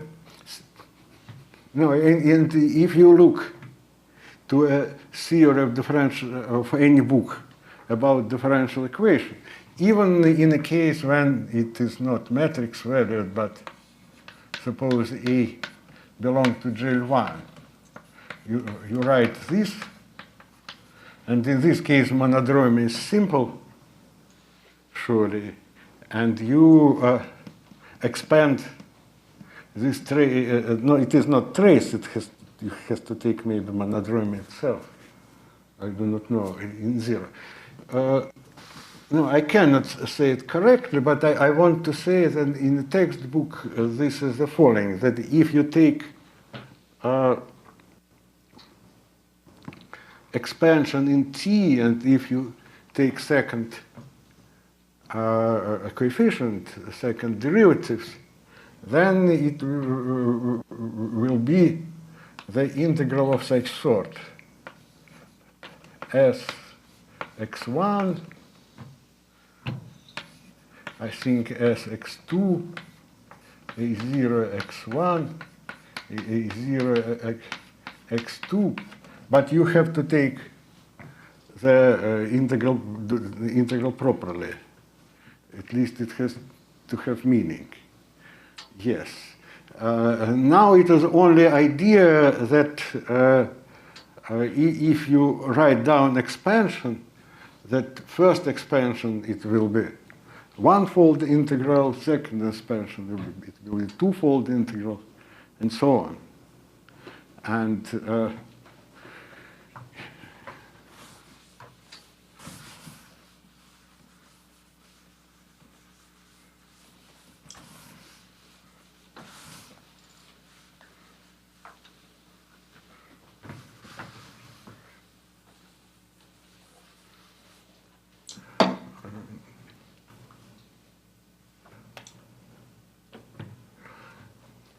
yes, from the point of view of vertex operators, This idea can be formulated by the following. Well, you have a Fermat representation, Vk. You have the action of C2 G, for example, tensor C, Z, Z inverse from Vk to Vk. Yes, and as I said, we have a collection of vertex operators, and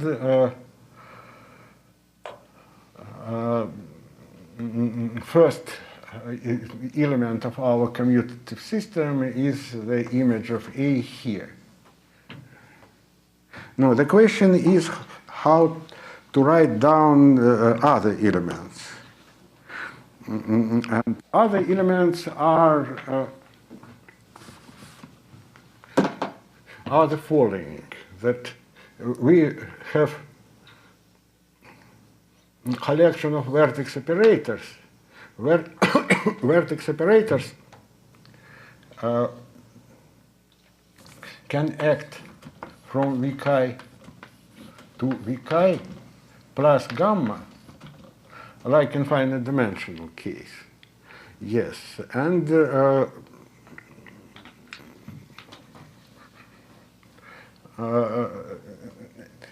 if you want to construct so non-local integral of motion of second type, it will be some combination. Vertex operator this, vertex operator this, vertex operator this, vertex operator this, and quadratic combination here.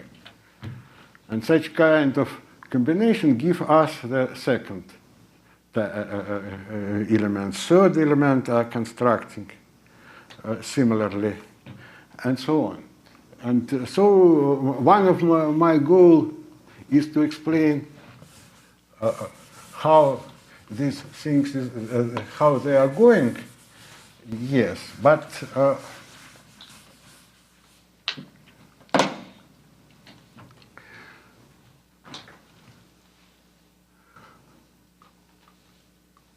well,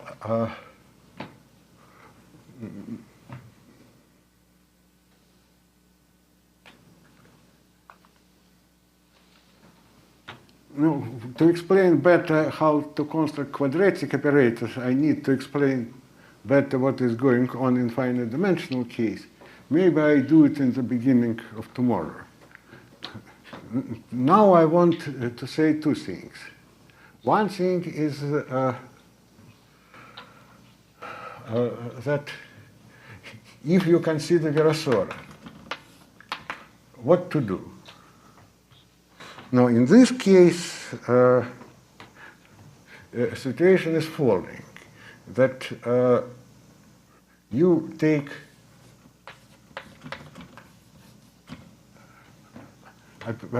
differential operator d square plus q. And I explained to you that this is our story. And if you want to construct KdV, you take such differential operator on a circle, you add here t times q, some q0, and then taking monodromy, taking trace, and it gives you some operators which are acting, no, it's some Hamiltonians. And again, we have here second Hamiltonian structure, we expand it in T, and we have some rather complicated functions, very non-local, on connections on d square plus q, and they will be the counterpart of this shifting of argument methods here.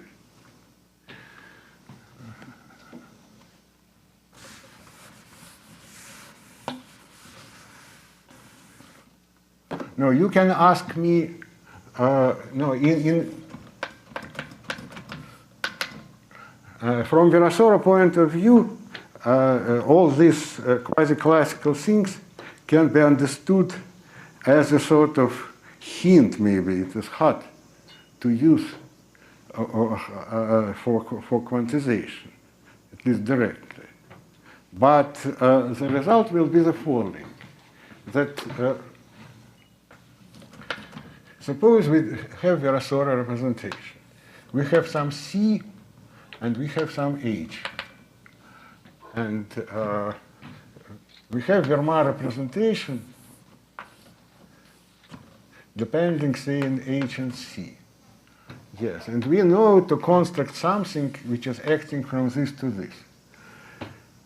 Again, in the case of G hat, we cannot, no, we just follow finite dimensional case, and we did it there. So we took a joint representation, and I consider this a joint representation as a part of some extended algebra, and so it gives me first operator in this case. Yes, and in Virasoro case, we can do it by two ways. And one way, trying to study operators d squared plus q and just understand what actually we need. The formation in this case cannot be very simple. Other way is following, that we can take Virasoro and we can take SL2 hat and take Fermat representation of this some h prime k here. And we know, as I explained, in this case, for constructing of such operators, we used a joint representation SL2 times C ZZ inverse acting here. After, if I want to go to Virasoro, I can use quantum Dirichlet-Sokolov reduction. And what is happening after that? We have this and such kind of vertex operator is acting here. Then I can make up the quantum Dirichlet-Sokolov reduction, and what is happening? After that, it gives us Fermat for Virasoro, and the corresponding vertex operator after reduction give me what is calling in Virasoro language the field phi13z.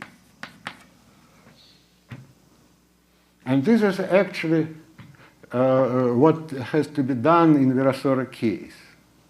So if you remember Virasoro case, then in Virasoro case we have the following story. We have Fermat representation, VHC, and we have the action of operators of phi, say, 1, 2, for example. Operator phi 1, 2 can act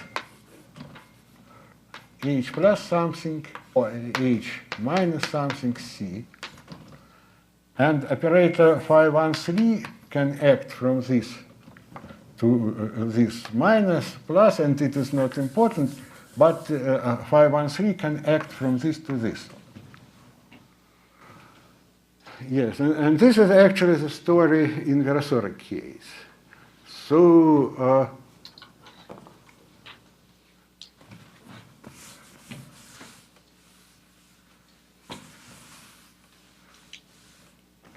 we take field phi13z. In Virasoro case, it can be operators which is acting here. We take 0 Fourier component. This is some operator acting from this to this, and it gives us at least one element from our integrable system. And after that, the problem is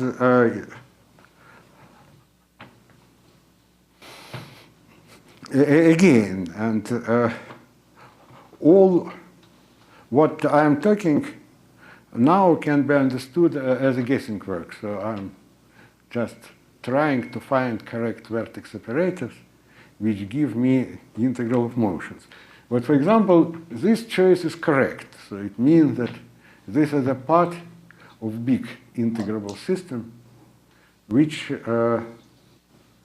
commute integrable system which commute with this.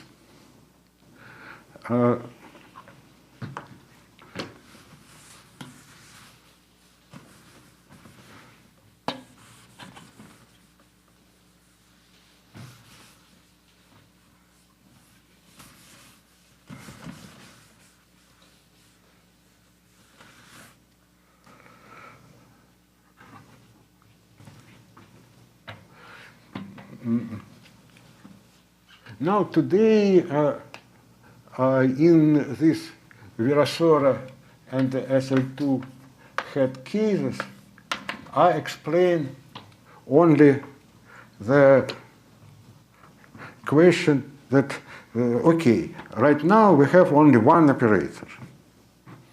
And for SL2, no, for SL2 head, for SL2 head, for example, we have one operator. For G hat, we have, if we take Fermat representation, then I have vertex operators, G times C, the inverse acting here, yes, and to be precisely what is, let us make some choice that I have such kind of vertex operators, yes, and here we have G times 1, here we have Cartan, and suppose chi will be how belong, maybe not chi, maybe mu, belong to H star, how Cartan is acting on a highest weight vector. Yes, and also if I want my integrable system, I have to choose some element was A. This A in principle is here. But suppose I want, and choice of A is in my hands. I can choose any. But suppose I want to diagonalize it, and so simplest choice is following. Suppose in G times C, the inverse, again we have G, and again we have Cartan here, and in Cartan we have some element mu. Therefore, mu is the element from here, and mu is A. It has to be fixed.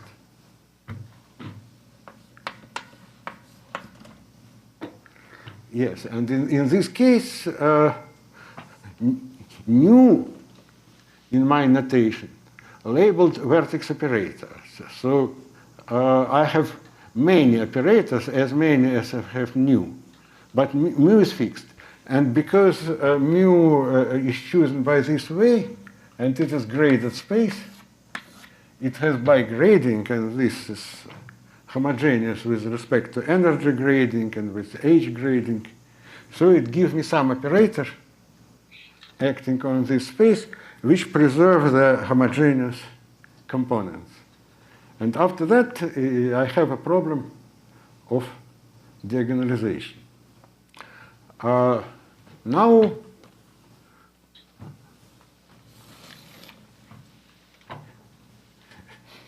as I said, this operator,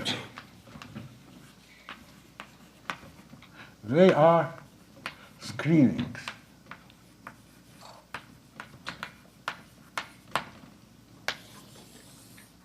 Now I have now the following problem. I want to find out local integral of motions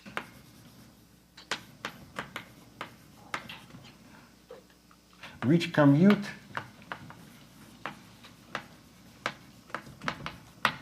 with this operator. And so what does it mean? It means that now I'm talking about the following story, that I have G hat. I have vacuum representation of this G hat. And in vacuum representation of G hat, I can choose some operator, element O, and create the corresponding field, OZ, and I want this. I want to find all O such the corresponding operator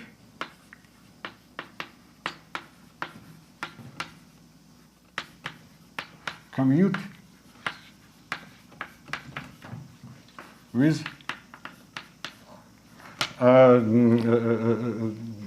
such operator which I construct. Yes, and I want to say that in this case, for example, how this is related with this business with shifting of arguments, I can say something, but I do not want. We now understand it is a completely separate problem. I want just to find how many and just to describe all these operators. And for example, in this case, answer will be the following, that first of all, I choose it very explicit, and in this case, with my operator, Cartan times C, the inverse commute. So it is an interesting part of what is commuting. And then I can go to cassette things and ask who is commuting there. And then I can find that I will find operators, they are living on the levels. One level, such operators, vacuum representation is graded. So such O has element of grading 1, grading 2, grading 3, and so on. And in this case, we can find one element in each level which commute with this.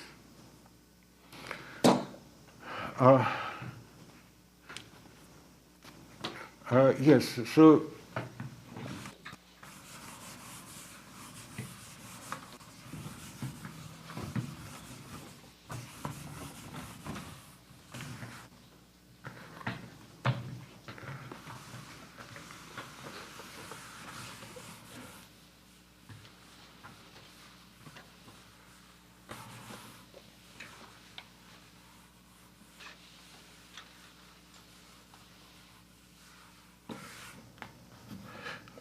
now I want to stop about this business. Maybe I formulated what I want. Now I want to change, not change the subject, it will be the same, but I go to free field realizations.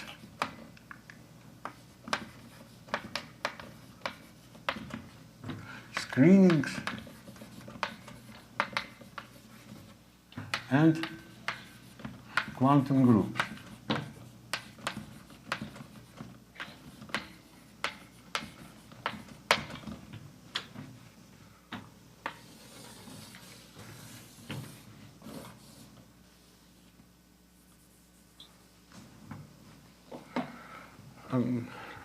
So I have 15 minutes, but I want to start.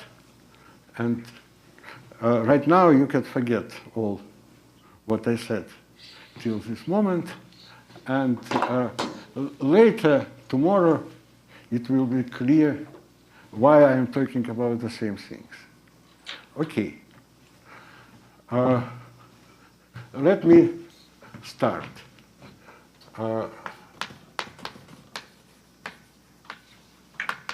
Algebraic, pure, no vertex operator algebra, nothing, algebraic counterpart.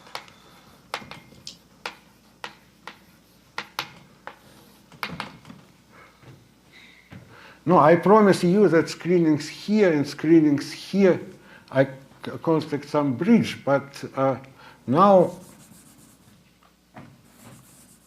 my construction will be the following. First, let us live on a lattice. Simplest case is the following. I have the following algebra. This algebra lattice is one-dimensional lattice now. In each point I have element xi, and xi xj equals some q xj xi. Yes, and if I is less than j, and q is some parameter from C star. So this lattice can be finite or not, but I want to find here, I consider algebra generated by all xi.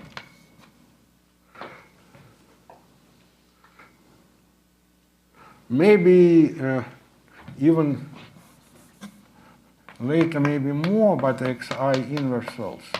Okay. Yes, and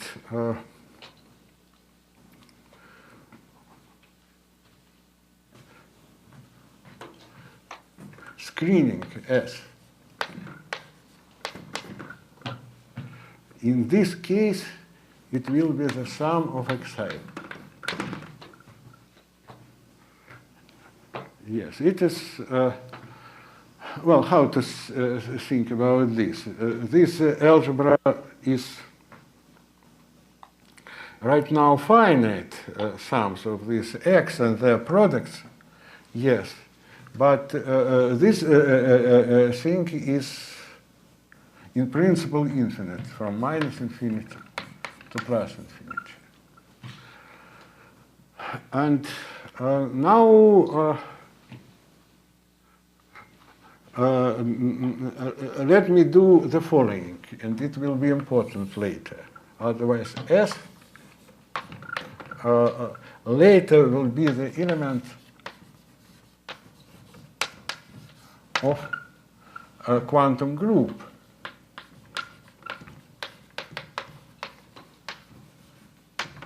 But this is later. Right now, I want to write down the action, the joint action of S. Maybe it stopped or not.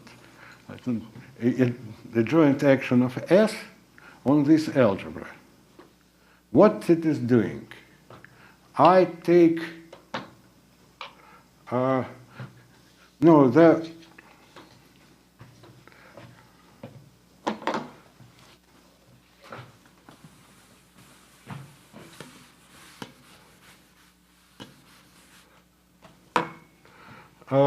let us say the following.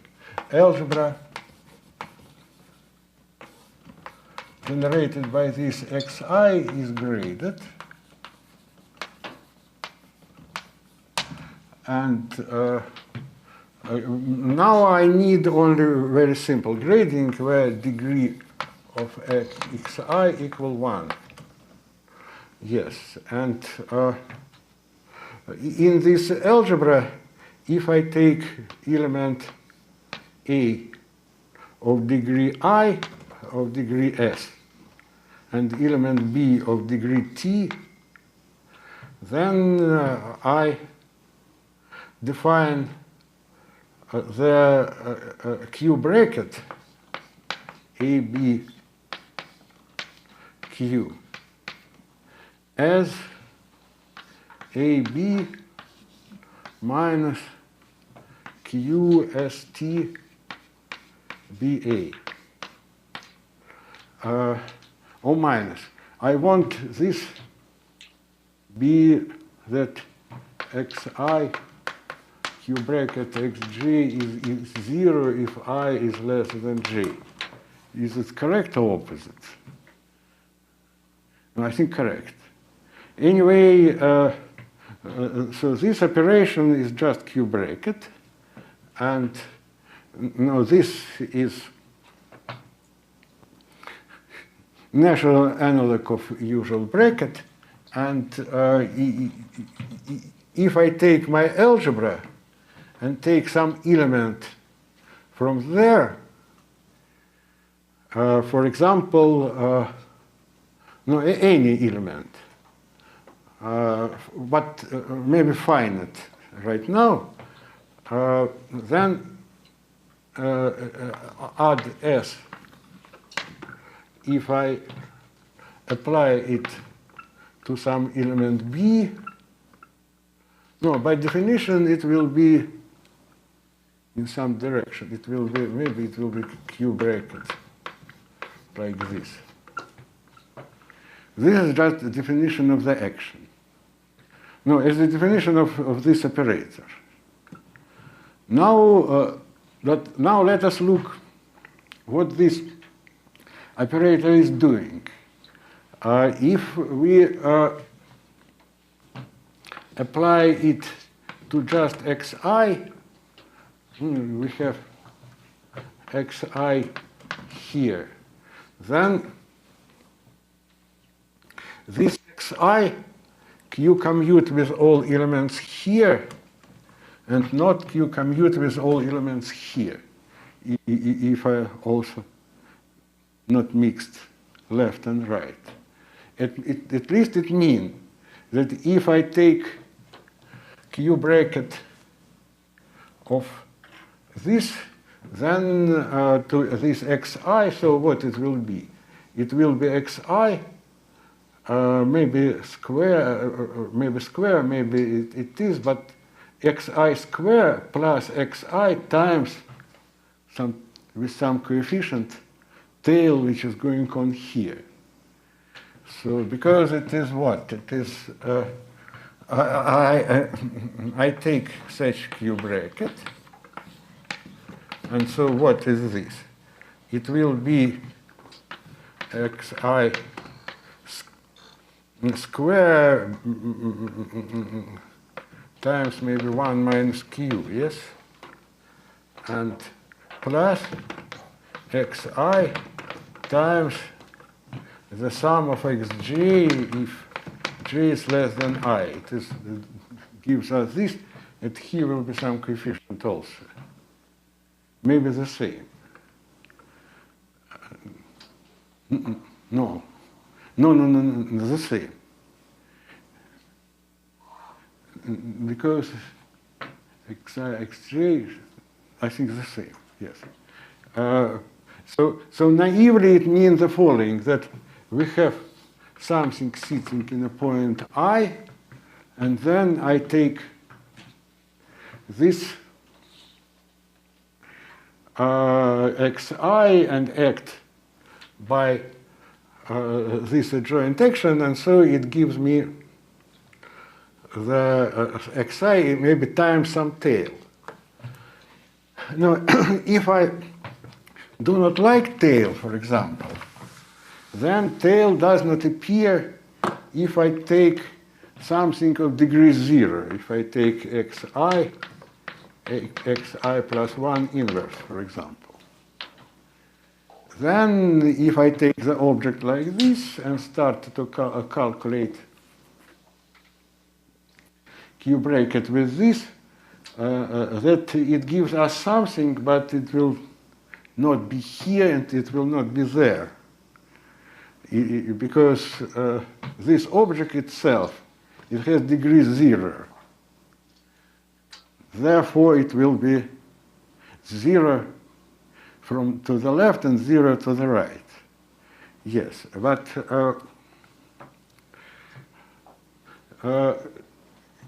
and it means the following story, that my operator add s is acting what it is doing. So I have big space which I consider there. And here in this space I have a part which has degree 0 in axis. Yes, and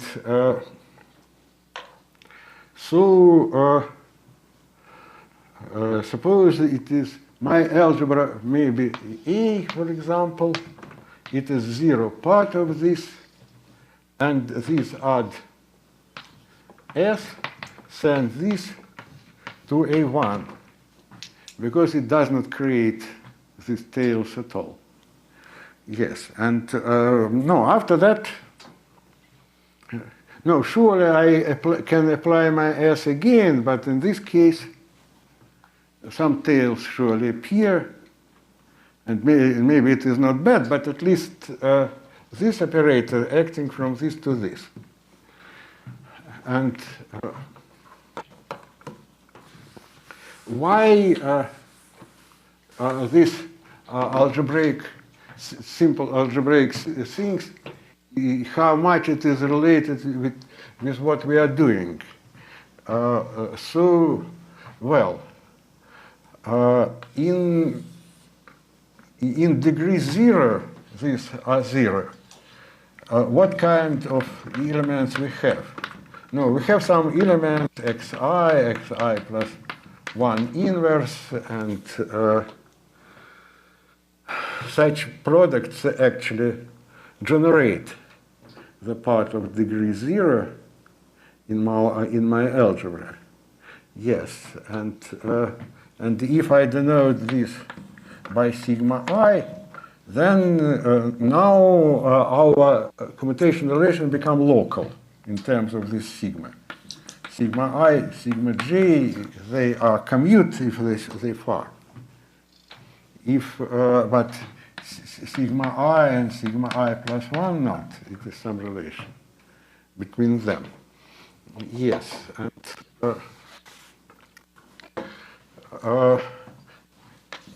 and what is going on? Algebra A0, this is 0 part of our things.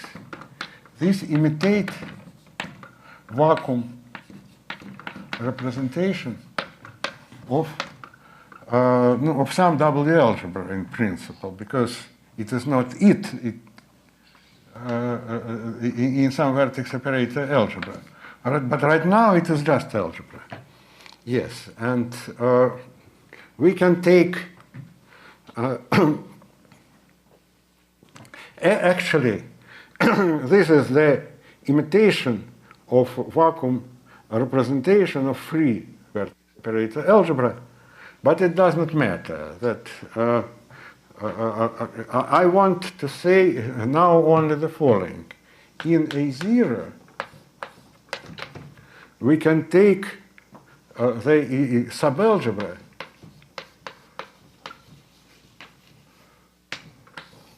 which stable with respect to this, so, which consists in some elements which will be a combination of these sigmas, P, say sigma, maybe sigma I plus 1, such that the add S which I apply to this P is 0. Yes, and this is some way to factor out from big algebra to small algebra. Yes, And this, no, this is why I'm saying about this, because in all story which I started with, what was it? Integral of motions, yes, but logically is what? That we have some vertex operator algebra, which is something. And then I have some operator which I constructed. It was what was written here. It was some integral of some vertex operators and things like that. And I'm interested in a part here which commute with him. Yes. And I wanted to say that it surely looks much, much more complicated than what is going on here. But actually, algebraically, no, this example, if we are talking about it, it's more complicated, but similar nevertheless. It is simpler. Yes, and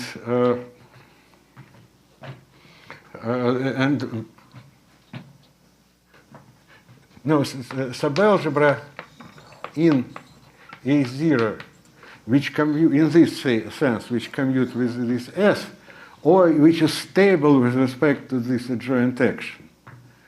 This is some counterpart of Virasoro's. So inside algebra generated by this sigma, we have some subalgebra. And this subalgebra is how it is going. That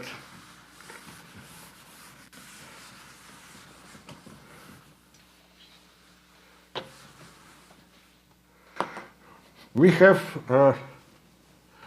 A0 and operator this add S acting to A1. And this is vacuum representation of Heisenberg. This is representation of the same Heisenberg but with different highest weight, and this is intertwiner operator.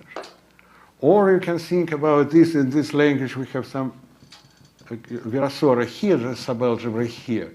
And this object, surely because it is A1 is the representation of A0, and surely this is representation of subalgebra also. Therefore, such kind of operator give me the intertwiner between representations of two algebras. Yes. And no, to compare it with the real Virasoro, it is also possible, but at least even this, it is some interesting game, because no, I forget formula because I think it is not very much important now, but it is some expression, I think, in sigma I plus 1, some function in them which commute, no, not with this, yes, with sigma. Who is Virasoro, or who are the generators? There are some combination of sigmas. And we, in principle, we can try to find them. We have a joint action, and we look, we need, in principle, a local expression, I mean, which is finite. But first, which we can try three things, x1, x2, x3, and find out just here what kind of combination commute with my screening. Yes, and it gives, if I remember correctly, it gives me some generator. Yes, and therefore we have, no, I can confuse, maybe we need 4, but I think 3. And we have some kind of things here, here, here, here, here, here, here. There's some combination, and then they generate some algebra which is the analog of Virasoro here. Yes, maybe now it is time to stop, but no, this case is so good that it is reasonable to write down this explicitly because, well, we have some function in f sigma 1 and sigma 2, and then I take the bracket with s, and I want this be 0. And if I remember correctly, it has some difference equation to sigma 1 and sigma 2. Then you can solve it. It will not be polynomial, but doesn't matter. Right now, we do not worry, it will be something. And they generate some kind of Virasoro. Yes, and then we will look how this machinery is working. That, for example, simple calculation, which I only can mention now, well, so suppose you have any place, A1, for example, and you start to add s, then add s, and so on. Suppose you are doing this many times. Now, in principle, if you are doing 2 times, 3 times, 4 times, the expression will become more and more complicated, but structurally will be the same. It will be something local times many tails which are going on in some direction. No, it's okay, but suppose that q power n equal 1. Then, in this case, it is happening what is usually happening with quantum group in the root of unity. It means that if you make up such things n times, then all these tails canceling, and you get, again, local expression. Yes, and no, this kind of machinery actually very close to what real screening are doing.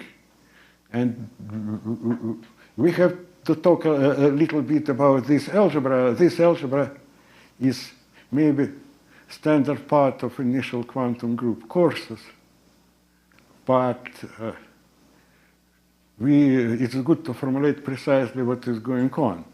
Because, again, the last things, screenings or brackets with something, they will be also analog of this. But in vertex operator algebra, it can take vacuum representation of vertex operator algebra and send it somewhere. And this is precisely what is going on here. This is like vacuum representation, and this is some other representation. And later we need some